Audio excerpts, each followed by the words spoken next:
ಎಲ್ಲರಿಗೂ ನಮಗೆ ಸಾಕ್ಷಾತ್ಕಾರ ಆಗಿದೆ, ನಮಗೆ ಭಗವಂತ ಹೆಂಗೂ ಕಾಣಿಸ್ತೇನೆ. ಮತ್ತೆ ಯಾರೋ ಆ ಪಾಯಿಂಟ್ ಒಬ್ಬರೋ ಇಬ್ರು ಮಾತ್ರ ರಾಯರಿಲ್ಲ ಸುಳ್ಳು ಅಂತ. ರಾಯರ ಚರಿತ್ರೆನೇ ನೋಡಿದ್ರೆ ಕಠೋರ ಕಷ್ಟಗಳನ್ನ ಅವರು ಅನುಭವಿಸಿದ್ದಾರೆ.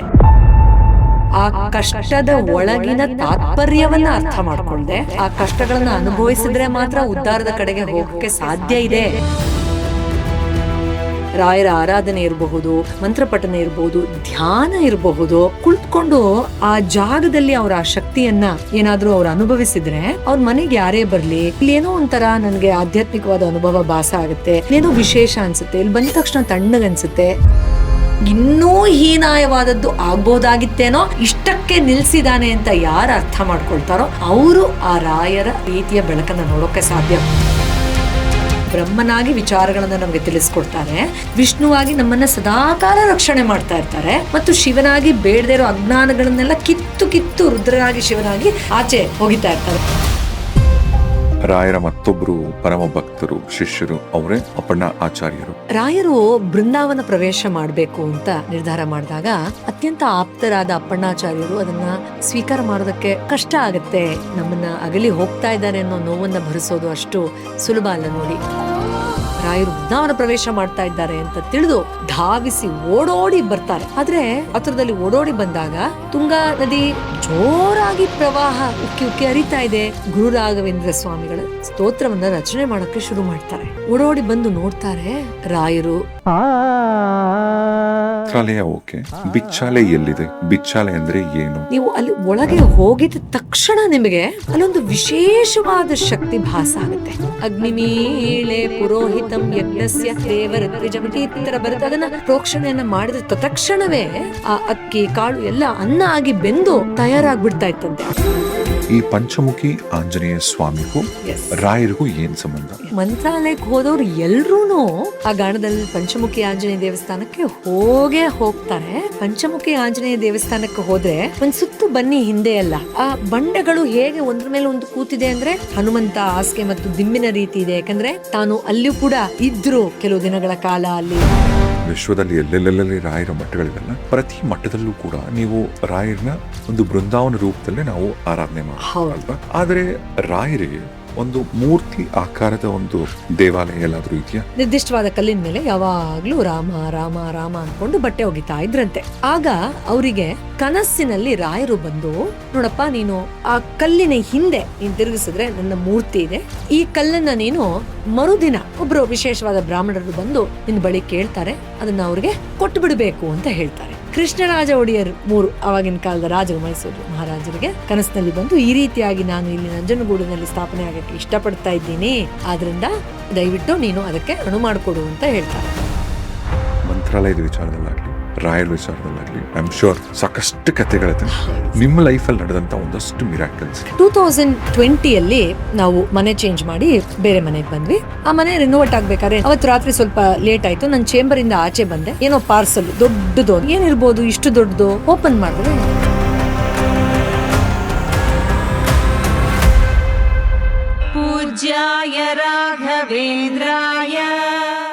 ಪೂಜ್ಯಾಯ ರಾಘವೇಂದ್ರಾಯ ಸತ್ಯ ಧರ್ಮವ್ರತಾಯ ಚ ಭಜತಾಂ ಕಲ್ಪವೃಕ್ಷಾಯ ನಮತಾಂ ಕಾಮಧೇನವೇ. ರಾಜೇಶ್ ವಿಲ್ಸ್ನ ಈ ಮತ್ತೊಂದು ಪಾಡ್ಕಾಸ್ಟ್ಗೆ ಸ್ವಾಗತ. ಇವತ್ತು ಪಾಡ್ಕಾಸ್ಟಲ್ಲಿ ನಿಮ್ಮೆಲ್ಲರ ನೆಚ್ಚಿನ, ನನ್ನ ನೆಚ್ಚಿನ ಆ ಭಗವಂತನ ಬಗ್ಗೆ ಸ್ಮರಣೆ ಮಾಡುವಂಥ ಸಮಯ. ಇಂಥ ಅದ್ಭುತವಾದಂಥ ಪಾಡ್ಕಾಸ್ಟ್ಗೆ ನಮ್ಮ ಅತಿಥಿಗಳು ಕೂಡ ಅವ್ರು ಎಷ್ಟು ಎಕ್ಸೈಟ್ ಆಗಿದ್ದಾರೆ ಅಂದರೆ ವಾವ್, ಜಾಸ್ತಿ ಟೈಮ್ ತಗೊಳ್ಳಲ್ಲ. ಬನ್ನಿ, ಡಾಕ್ಟರ್ ಪೂರ್ವಿ ಜಯರಾಜ್ ಅವರು ಪಾಡ್ಕಾಸ್ಟಲ್ಲಿ. ನಮಸ್ತೆ. ನಮಸ್ಕಾರ sir. And first of all thank you so much. ರಾಯರ್ ಪಾಡ್ಕಾಸ್ಟ್ ಮಾಡಬೇಕು ಅಂದ ತಕ್ಷಣನೇ ನೀವು ಕೆಲ್ಸಕ್ಕೆ ರಜಾ ಹಾಕಿ ನೆನ್ನೆ ಎಲ್ಲ R&D ಮಾಡಿ. ಎಸ್, ಅಂದ್ರೆ ಖಂಡಿತ ಇದು ಪೂರ್ವ ಜನ್ಮದ ಪುಣ್ಯ. ಯಾಕಂದ್ರೆ ರಾಯರ ಭಕ್ತರು ಅಂತ ಹೇಳ್ಕೊಳ್ಳೋದೇ ವಿಶೇಷ. ಅಂಥದ್ರಲ್ಲಿ ನಮಗೆ ಗೋಚರ ಆದಷ್ಟು, ನಮಗೆ ಅನುಭವಕ್ಕೆ ಬಂದಷ್ಟು ಅನ್ಯರಿಗೂ ರಾಯರ ಮೇಲೆ ಭಕ್ತಿ ಹೆಚ್ಚಾಗ್ಲಿ, ಅವರು ತಮ್ಮ ಪಾಪಕರ್ಮಗಳನ್ನ ಕಳ್ಕೊಳ್ಳೋದಕ್ಕೆ ರಾಯರ ಕೃಪೆಗೆ ಪಾತ್ರರಾಗ್ಲಿ ಅಂತ ಪಾಡ್ಕಾಸ್ಟ್ಗೊಂದು ಆಪರ್ಚುನಿಟಿ ಕೊಡ್ತಾನಲ್ಲ ಭಗವಂತ. ಅದನ್ನ ನೆನೆಸ್ಕೊಂಡ್ರೆ ನಾನು ನಿನ್ನೆ ಅಂತೂ ಇದಕ್ಕೆ ಕೆಲವೊಂದು ತಯಾರಿ ಮಾಡ್ಕೊಳ್ಬೇಕಾದ್ರೆ ಭಾವುಕಳೇ ಆಗೋಗಿದ್ದೆ. ಅಪ್ಪ, ಇಷ್ಟೊಂದು ಅರ್ಹತೆಯನ್ನ ದಯಪಾಲಿಸಿ ನಿನ್ನ ಬಗ್ಗೆ ಆಡಿ ಹೊಗಳೋಕ್ಕೂ ನೀನು ಅವಕಾಶ ಮಾಡ್ಕೊಡ್ತೀಯ ಅಂದ್ರೆ ಯಾವ ಜನ್ಮದ ಪುಣ್ಯವೋ, ಗುರು ಹಿರಿಯರ ಆಶೀರ್ವಾದವೋ.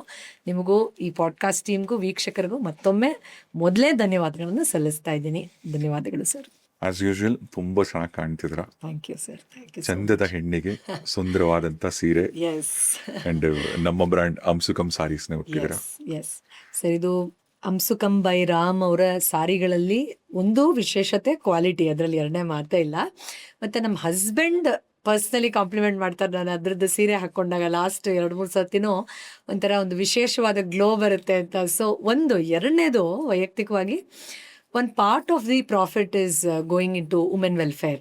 ಸೊ ನಮ್ದೊಂದು ಅಳಿಲು ಸೇವೆ, ಶಾಪಿಂಗ್ ಅಂತ ಸುಮ್ಮನೆ ಏನೋ ಮಾಡ್ಬಿಡ್ತೀವಿ, ಬಟ್ ಅದರಲ್ಲೂ ಏನೋ ಒಳ್ಳೇದಾಗ್ತಾ ಇದೆ ಅಂದಾಗ thank you. It's a pleasure to be ನಾವು ಶಾಪಿಂಗ್. ಆಕ್ಚುಲಿ ನಾನು ಲಾಸ್ಟ್ ಟೈಮ್ ಕೂಡ ನಿಮಗೆ ಹೇಳಿದೆ, Yes. ನಾನು ಈ ಸೀರೆನ ಕಳಿಸ್ಕೊಡ್ತೀನಿ, ದಯವಿಟ್ಟು ಯಾವುದೇ ಥರದ್ದು ಇನ್ನೊಂದು ಸೀರೆ ಕೂಡ ನಿಮಗೆ ಎಸ್ ನನಗೆ ಗಿಫ್ಟಾಗಿ ಕೊಡಬೇಕು ಅಂದ್ರೆ ನೀವಂದ್ರೆ ಇಲ್ಲ ಸರ್, ನಾನು ವೆಬ್ಸೈಟಲ್ಲೇ ಶಾಪ್ ಮಾಡ್ತೀನಿ ಅಂತ. ಹೌದು ಸರ್, ಆ್ಯಂಡ್ ನಿಮ್ಮ ದುಡ್ಡು ಗುಣಕ್ಕೂ ಥ್ಯಾಂಕ್ ಯು. ಇರಲಿ sir, it's a pleasure sir. Thank you so much for this beautiful sari and ಎಲ್ಲ collections I am a big fan now actually. Thank you. So ನಮ್ಮದೇ ಬ್ರ್ಯಾಂಡ್ ಇದು ಅಂಸುಕಂ ಸಾರೀಸ್ ಬೈ ರಾಮ್. ಸೊ ಪೂರ್ವಿ ಜಯರಾಜ್ ಅವರು ನಮ್ಮ ಅತಿಥಿಗಳು ಹುಟ್ಟಿರ್ತಕ್ಕಂಥ ಸೀರೆ ಆಗ್ಬೋದು. ಇನ್ನೂ ಸಾಕಷ್ಟು ಕಲೆಕ್ಷನ್ಸ್ ಇದೆ, 10 ಕಲೆಕ್ಷನ್ಸ್, 10 100 ಕಲೆಕ್ಷನ್ಸ್ ಇದೆ. ನಮ್ಮ ವೆಬ್ಸೈಟಲ್ಲಿ ಕೆಳಗಡೆ ಲಿಂಕ್ ಇದೆ, ಅಂಸುಕಂ ಸಾರೀಸ್ ಬೈ ರಾಮ್. ನೀವು ಚೆಕ್ ಮಾಡ್ಬೋದು, ನಿಮಗೆ ಇಷ್ಟವಾದಂಥ ಸೀರೆನ ಸೆಲೆಕ್ಟ್ ಮಾಡ್ಬೋದು. ನಮ್ಮ ಪಾಡ್ಕಾಸ್ಟ್ ಇದ್ರ ಬಗ್ಗೆ ರಾಯರದು ಕುರಿತಾದಂಥ ಪಾಡ್ಕಾಸ್ಟ್ಗಳು ಸಾಕಷ್ಟು ಮಾಡ್ತೀವಿ, ನಾನು ಕೂಡ ಮಾಡಿದ್ದೀನಿ, ಮಾತಾಡಿದ್ದೀನಿ. ಎಸ್ ಆ್ಯಂಡ್ ತುಂಬ ಜನರು ತುಂಬ ಚೆನ್ನಾಗಿ ಸ್ವೀಕರಿಸ್ಯಾರ ಅದನ್ನ. ಆ್ಯಂಡ್ ಹೆಚ್ಚಾಗಿ ಅವರ ಜೀವನದಲ್ಲಿ ನಡೆದಂಥ ಮಿರಾಕಲ್ಸ್ ಬಗ್ಗೆ, ಅವರ ಜೀವನದಲ್ಲಿ ನಡೆದಂಥ ಪವಾಡಗಳ ಬಗ್ಗೆ ಇಷ್ಟುದ್ದ ಕಥೆಗಳ ಸಮೇತ ಬರೆದಿದ್ದಾರೆ. ಎಸ್ ಆದರೆ ಒಂದೇ ಗಮನಿಸ್ತೀನಿ ನಾನು, ಈ ಕಮೆಂಟ್ ಬಹಳ ವಿರಳ. 0.1% ಯಾರೋ ಒಬ್ಬರು ಇಬ್ಬರು ಮಾತ್ರ. ಎಲ್ಲರಿಗೂ ನಮಗೆ ಸಾಕ್ಷಾತ್ಕಾರ ಆಗಿದೆ, ನಮಗೆ ಭಗವಂತ ಹೆಂಗೂ ಕಾಣಿಸ್ತಾನೆ, ಕಷ್ಟದಲ್ಲಿ ಯಾರೋ ಮುಖಾಂತರ ಬಂದು ನಮಗೆ ಹೆಲ್ಪ್ ಮಾಡಿದ್ದಾರೆ, ಈ ಥರದೆಲ್ಲ ಹೇಳಿದ್ರು. ಆದರೆ ಯಾರೋ ಆ 0.1 ಒಬ್ಬರೋ ಇಬ್ಬರು ಮಾತ್ರ ನಮ್ಮ ಜೀವನದಲ್ಲಿ ನಮಗೆ ರಾಯರ್ ಸಹಾಯ ಮಾಡಲೇ ಇಲ್ಲ. ನಾವು ತುಂಬ ಪರಿಸ್ಥಿತಿಯಲ್ಲಿದ್ದರೂ ನಮಗೆ ರಾಯರು ಕೈ ಬಿಟ್ಬಿಟ್ರು, ನಮಗೆ ರಾಯರಿಲ್ಲ, ಸುಳ್ಳು ಅಂತ ಯಾರೋ ವಿರಳ ಮಂದಿ ಕೆಲವ್ರು ಮಾತ್ರ ಹೇಳಿದ್ರಲ್ಲ. ಯಾಕೆ ಈ ಹಂಗೆ ಕಮೆಂಟ್ ಮಾಡಬೇಕಂದ್ರೂ ಕೂಡ ಅವ್ರಿಗೆ ಯಾಕೆ ಆಗಲಿಲ್ಲ? ಅವ್ರಿಗೆ ಆಗಲಿಲ್ಲ ಅನ್ನೋದನ್ನ ನಾವು ಆಳವಾಗಿ ಅರ್ಥ ಮಾಡ್ಕೊಳ್ಬೇಕು. ಯಾಕೆ ಅಂತಂದರೆ, ಈಗ ರಾಯರ ಶಿಷ್ಯರನ್ನ ಕಥೆಯನ್ನು ಅಥವಾ ರಾಯರ ಚರಿತ್ರೆನೇ ನೋಡಿದ್ರೆ ಕಠೋರಾದಿ ಕಠೋರ ಕಷ್ಟಗಳನ್ನು ಅವರು ಅನುಭವಿಸಿದ್ದಾರೆ.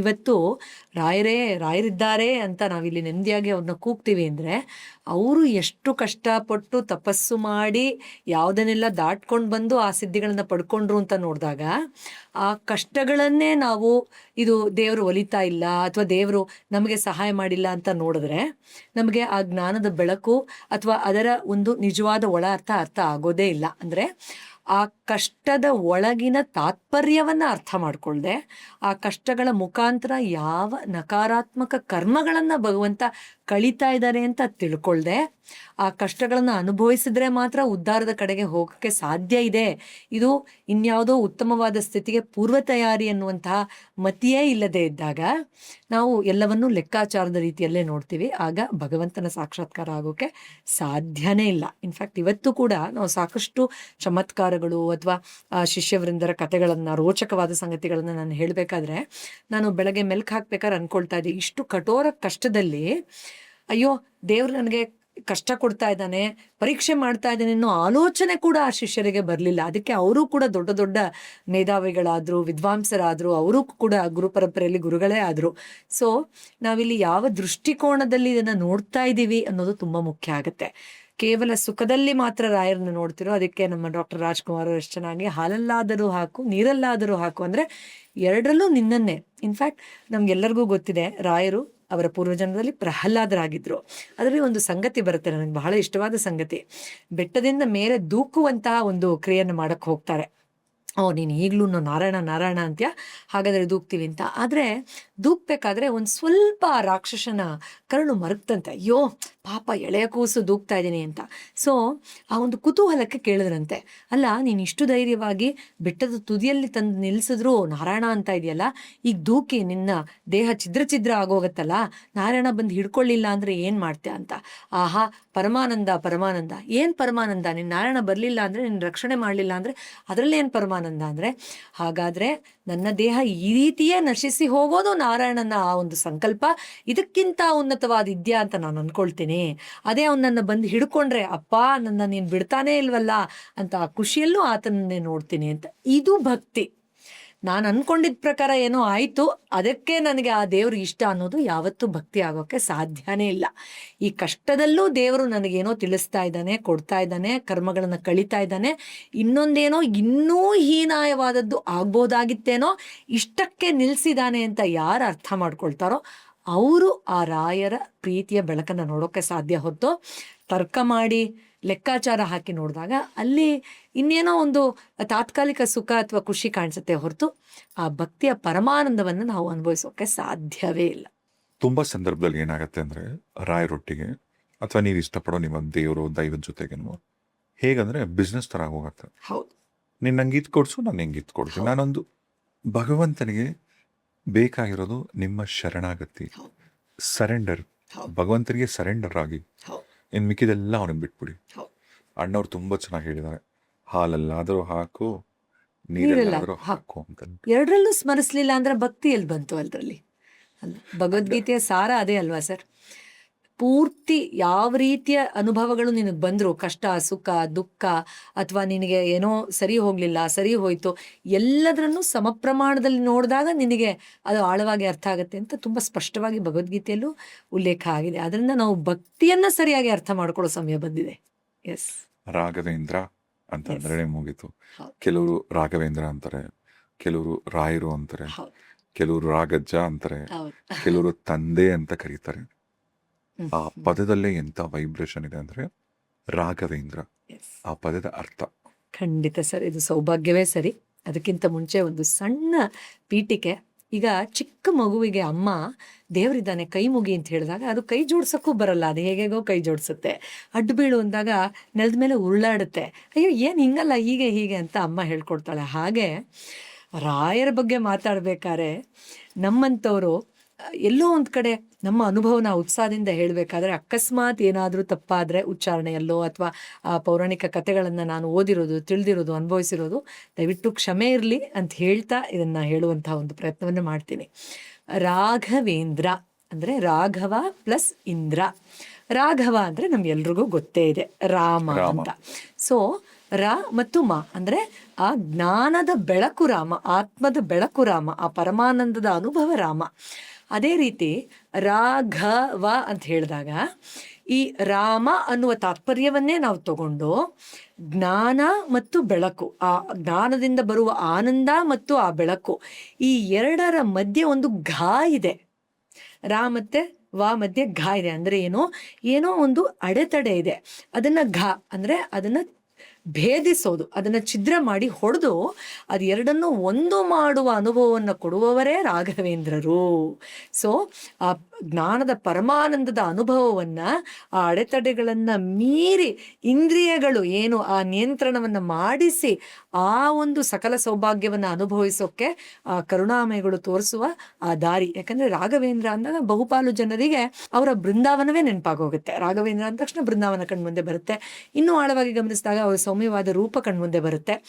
ನಾವು ಜ್ಞಾನ ಮಾರ್ಗದಲ್ಲಿ ರಾಘವೇಂದ್ರರನ್ನ ಅರ್ಥ ಮಾಡ್ಕೊಳ್ಬೇಕು ಅಂದಾಗ ಇಂದ್ರಿಯಗಳ ಬಗ್ಗೆ ತಿಳ್ಕೊಂಡಾಗ ಆ ಇಂದ್ರಿಯಗಳನ್ನು ನಿಯಂತ್ರಣ ಮಾಡಿ ಆ ಒಂದು ವಿಚಾರದಲ್ಲಿ ಜ್ಞಾನದ ಆನಂದದಲ್ಲಿ ಯಾರು ತೇಲಿಸ್ತಾರೋ ಆ ಗುರುಗಳು ರಾಯರು ಅನ್ನೋದು ಆಳವಾಗಿ ಜ್ಞಾನ ಮಾರ್ಗದಲ್ಲಿ ನಮ್ಗೆ ಗೊತ್ತಾಗುತ್ತೆ. ಯಾಕಂದರೆ ಗುರು ಅಂದ ತಕ್ಷಣವೇ ಯಾರು ಸರಿ ಮಾರ್ಗವನ್ನು ತೋರಿಸ್ತಾರೋ ಅವರು ಗುರು. ಅಂದರೆ ಬ್ರಹ್ಮನಾಗಿ ವಿಚಾರಗಳನ್ನು ನಮಗೆ ತಿಳಿಸ್ಕೊಡ್ತಾರೆ, ವಿಷ್ಣುವಾಗಿ ನಮ್ಮನ್ನು ಸದಾಕಾಲ ರಕ್ಷಣೆ ಮಾಡ್ತಾ ಇರ್ತಾರೆ, ಮತ್ತು ಶಿವನಾಗಿ ಬೇಡದೇ ಇರೋ ಅಜ್ಞಾನಗಳನ್ನೆಲ್ಲ ಕಿತ್ತು ರುದ್ರನಾಗಿ ಶಿವನಾಗಿ ಆಚೆ ಹೋಗಿತಾ ಇರ್ತಾರೆ. ಸೊ ಈ ಗುರುಗಳ ಅನುಭವವನ್ನು ರಾಘವೇಂದ್ರರು ರಾಯರಾಗಿ, ರಾಯ ಅಂತ ಅಂದಾಗ ನಾವು ಕೇಳಿರ್ತೀವಿ ಸುಮಾರು ಕಡೆ ರಾಯ್ ಅಂತೆಲ್ಲ ಅಂದಾಗ ಏನೋ ಒಂದು ರಾಯಲ್ ಫೀಲಿಂಗ್ ನಮಗೆ ಬರುತ್ತೆ. ಯಾಕಂದರೆ ಅದರ ತಾತ್ಪರ್ಯವೇ ಆ ಸಮೃದ್ಧತೆ, ಯಾವತ್ತೂ ನಶಿಸಿ ಹೋಗದಂತಹ ಒಂದು ಸಮೃದ್ಧವಾದ ಅನುಭವವನ್ನು ದಯಪಾಲಿಸೋರು. ಅದಕ್ಕೆ ಯಾವುದೇ ಕಷ್ಟ ಬಂದರೂ ರಾಯರಿದ್ದಾರೆ ಅಂದ ತಕ್ಷಣ ಈಗ ಬೇರೆಯವ್ರಿಗೆ ರಾಯರೇ ಬನ್ನಿ ಅಂತೆಲ್ಲ ಹೇಳ್ತೀವಿ, ವಯಸ್ಸಾದವರು ಅಥವಾ ದೊಡ್ಡ ದೊಡ್ಡ ಮೇಧಾವಿಗಳಿಗೆ. ಆದರೆ ರಾಯರಿದ್ದಾರೆ ಅಂದ ತಕ್ಷಣ ನಮಗೆ ರಾಘವೇಂದ್ರ ಸ್ವಾಮಿಗಳೇ ನೆನಪಾಗ್ತಾರೆ. ಯಾಕೆಂದರೆ ಆ ಸಕಲ ಸಿದ್ಧಿಗಳನ್ನು ಪಡೆದಂಥ ಅವರು ನಿಮಗೆ ಯಾವ ಸಿದ್ಧಿ ಬೇಕು, ಯಾವ ಸೌಭಾಗ್ಯ ಬೇಕು, ಯಾವ ಸುಖ ಬೇಕು ಅದೆಲ್ಲವನ್ನೂ ಪಡ್ಕೊಂಡಿರೋದ್ರಿಂದ ಯಾವುದು ಬೇಕೋ ಅದು ಪ್ರಹ್ಲಾದ ರಾಜರಾಗಿ ಮೆರೆದವರವರು, ಆ ಪರಮಾನಂದದ ಅನುಭವವನ್ನು ಅನುಭವಿಸಿದವರವರು, ಅವರವರಿಗೆ ಬೇಕಾದ ಆನಂದವನ್ನು ದಯಪಾಲಿಸುವ ರಾಯರಾಗಿ ನಮ್ಮ ಮುಂದೆ ಅವರು ಜ್ಞಾನ ಮಾರ್ಗದಲ್ಲಿ ನೋಡಿದಾಗ ಅನುಭವಕ್ಕೆ ಬರ್ತಾರೆ. ಸೊ ಆದ್ದರಿಂದ ರಾಘವೇಂದ್ರ ಅಂದಾಗ ನನಗಿರುವ ಅಡೆತಡೆಯನ್ನು ಭೇದಿಸಿ ನನಗೆ ಆ ಜ್ಞಾನ ಮಾರ್ಗದ ಬೆಳಕನ್ನು ತೋರಿಸುವಂತಹ, ಅದಕ್ಕೆ ಮೂಲರಾಮನ ಆರಾಧನೆಯನ್ನು ರಾಯರು ಯಾವಾಗಲೂ ಮಾಡಿದ್ರು ಅಂತ ಹೇಳ್ತೀವಿ. ಅಂದರೆ ಕೇವಲ ರಾಮ ಮೂಲ ರಾಮ ಅಂತ ಹೇಳ್ತೀವಿ. ಅಂದ್ರೆ ಏನು, ರಾಮನ ಒಳಗೊಂದು ರಾಮ. ಯಾವ ರಾಮ? ಆ ಜ್ಞಾನದ ಬೆಳಕಿನ ರಾಮ, ಕೇವಲ ಆ ಪಾತ್ರ ರಾಮ ಅಲ್ಲ. ರಾಮ ಅಂದ ತಕ್ಷಣ ರಾಮಾಯಣ, ರಾಮ, ರಾಜ ಅಂತ ಹೋಗ್ತೀವಲ್ಲ, ಹಾಗಲ್ಲ. ಮೂಲ ರಾಮ. ಎಸ್, ಅದ್ರ ಒಳಗಡೆ ರಾಮ ತತ್ವವನ್ನ ಆರಾಧನೆ ಮಾಡಿದವರು, ಅದರ ಜೊತೆಯಲ್ಲಿ ನಮಗೆ ಸ್ಪರ್ಶ ಕೊಡುವವರು, ನಮಗೂ ಆ ಅನುಭವವನ್ನು ದಯಪಾಲಿಸಿರೋರು ರಾಘವೇಂದ್ರರು. ಬ್ರಹ್ಮ ಪೂಜಿತ ಮೂಲ ರಾಮ ಅಲ್ವಾ? Absolutely sir, S. ಓಕೆ, ಈಗ ರಾಯರ ಕಥೆಗಳಲ್ಲಿ ನಾವು ಸಾಕಷ್ಟು ಕೇಳಿಸ್ಕೊಂಡಿದ್ದೀವಿ, ತಿಳ್ಕೊಂಡಿದ್ದೀವಿ. ಅಂದರೆ ಎಲ್ಲಿ ಹೋಗಿದ ಕಡೆ ಎಲ್ಲ ಪವಾಡ ಮಾಡೋರು, ಅವರ ಎಷ್ಟೋ ಜನ ಶಿಷ್ಯಂದರಿಗೆ ಸಹಾಯ ಮಾಡ್ತಿದ್ರು. ಶಿಷ್ಯಂದ್ರ ಅಂದರೆ ಲೆಕ್ಕನೇ ಇರಲಿಲ್ಲ ರಾಯರಿಗೆ. ಅಷ್ಟೆಲ್ಲ ರಾಯರಿಗೆ ಶಿಷ್ಯಂದ್ರ ಇದ್ರೂ ಕೂಡ, ಈಗ ಸ್ಕೂಲಲ್ಲಿ ಈಗ ಹೇಗೆ ಒಂದು 100 ಜನ ಮಕ್ಕಳಿದ್ರು, ಟೀಚರ್ಗೆ ಐ ಆಮ್ ಶೋರ್ ಯಾರೋ ಒಬ್ರು ಫೇವ್ರೇಟ್ ಇದ್ದೇ ಇರ್ತಾರೆ ಅಲ್ವಾ? ಅದೇ ಥರ ರಾಯರಿಗೆ ಇಷ್ಟು ಜನ ಶಿಷ್ಯಂದ್ರಿದ್ರು ಕೂಡ ಯಾರಾದ್ರೂ ಒಬ್ರು ಫೇವ್ರೇಟ್ ಶಿಷ್ಯರಂತ ಇದ್ದೇ ಇರ್ತಾರಲ್ವಾ? ಯಾರವರು? ಖಂಡಿತ ನಾವೆಲ್ಲರೂ ಕೇಳಿದೀವಿ. ಆಗಿನ ದಿವಾನರಾದಂಥ ವೆಂಕಣ್ಣವರ ಕಥೆಗಳಂತ ನಾವು ಸಾಕಷ್ಟು ಕೇಳಿರ್ತೀವಿ. ಅದ್ರ ಜೊತೆಯಲ್ಲಿ ಅಪ್ಪಣ್ಣ ಆಚಾರ್ಯರು ಅಂತ ಬರ್ತಾರೆ. ಸೊ ಮೊದಲನೇದಾಗಿ ನಾವು ವೆಂಕಣ್ಣವ್ರಿಗೆ ಸಂಬಂಧಪಟ್ಟಂತಹ ಒಂದು ಸಂಗತಿಯನ್ನು ನಾವು ಖಂಡಿತ ಮೆಲುಕು ಹಾಕಬೇಕು. ಯಾಕೆಂದರೆ ರಾಯರು ಬೃಂದಾವನವನ್ನು ಮಂಚಾಲೆಯಲ್ಲೇ ಮಾಡಬೇಕು ಅಂದಾಗ ಪ್ರಹ್ಲಾದರ ಕುಲದೇವತೆಯಾದ ಮಂಚಾಲಮ್ಮನವರಲ್ಲಿ ಪ್ರಾರ್ಥನೆ ಮಾಡ್ತಾರೆ. ಆಗ ತಾಯಿ ದರ್ಶನ ಕೊಟ್ಟು, ಏನಪ್ಪ ಮಗು, ಇಷ್ಟು ವರ್ಷಗಳಾದ್ಮೇಲೆ ನನ್ನ ನೆನೆಸ್ಕೊಂಡಿದ್ಯಾ ಏನು ಅಂತ ದರ್ಶನ ಕೊಟ್ಟಾಗ, ಅಮ್ಮ ನಾನು ನಿನ್ನ ಸನ್ನಿಧಿಯ ಪಕ್ಕದಲ್ಲೇ ಇರಬೇಕು, ಕಲಿಯುಗದಲ್ಲಿ ಭಕ್ತರಿಗೆ ಅವರ ಕಷ್ಟಗಳನ್ನು ನಿವಾರಣೆ ಮಾಡೋದಕ್ಕೆ ನನಗೆ ಶಕ್ತಿ ಕೊಡು, ಜಾಗ ಕೊಡು ತಾಯಿ ಅಂತ ಕೇಳ್ಕೊಂಡಾಗ ಆಶೀರ್ವಾದ ಮಾಡ್ತಾರಂತೆ. ಸೊ ಈ ಜಾಗವನ್ನು ಆಯ್ಕೆ ಮಾಡೋದಕ್ಕೆ ಅವರು ವಿಶೇಷವಾಗಿ ವೆಂಕಣ್ಣ ಅನ್ನೋರನ್ನ, ಆಗಿನ ದಿವಾನರನ್ನ ಆಯ್ಕೆ ಮಾಡ್ತಾರೆ.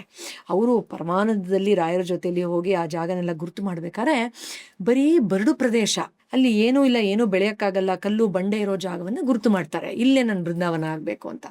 ಆಗ ವೆಂಕಣ್ಣವರು ಭಾವುಕರಾಗಿ ಹೋಗ್ತಾರಂತೆ. ಸ್ವಾಮಿ, ಆಗಿನ ನವಾಬ್ರು, ಯಾಕಂದರೆ ಅಲ್ಲಿ ರಾಯರನ್ನ ಪರೀಕ್ಷೆ ಮಾಡಬೇಕು ಅಂತ ಹೋಗಿ ಆಗಿನ ನವಾಬ್ ಸಿದ್ದಿ ಮಸೂದ್ ಖಾನ್ ಅವರು ಮಾಂಸವನ್ನು ನೀವು ಹೇಳಿದಾಗೆ ಅವ್ರಿಗೆ ಕೊಡಕ್ಕೆ ಹೋಗಿ ಪರೀಕ್ಷೆ ಮಾಡಿ ಆಮೇಲೆ ಅವ್ರಿಗೆ ಆ ಪಾಪಭ್ರಜ್ಞೆ ಕಾಡುತ್ತೆ. ರಾಯರೇ, ನಾನು ನಿಮ್ಮ ಶಿಷ್ಯರು ಅಂತಲೇ ನೀವು ಇನ್ಮೇಲೆ ನನ್ನ ಪರಿಗಣಿಸಬೇಕು, ನೀವು ತೋರಿಸಿದ ಯಾವುದೇ ಜಾಗದಲ್ಲಿ ನಿಮಗೆ ನಾನು ಜಾಗ ಕೊಡ್ತೀನಿ, ಈ ರಾಜ್ಯದಲ್ಲಿ ಎಲ್ಲಿ ಬೇಕಾದ್ರೂ ನೀವು ಆಯ್ಕೆ ಮಾಡಿ ಅಂತ ಹೇಳ್ತಾರೆ.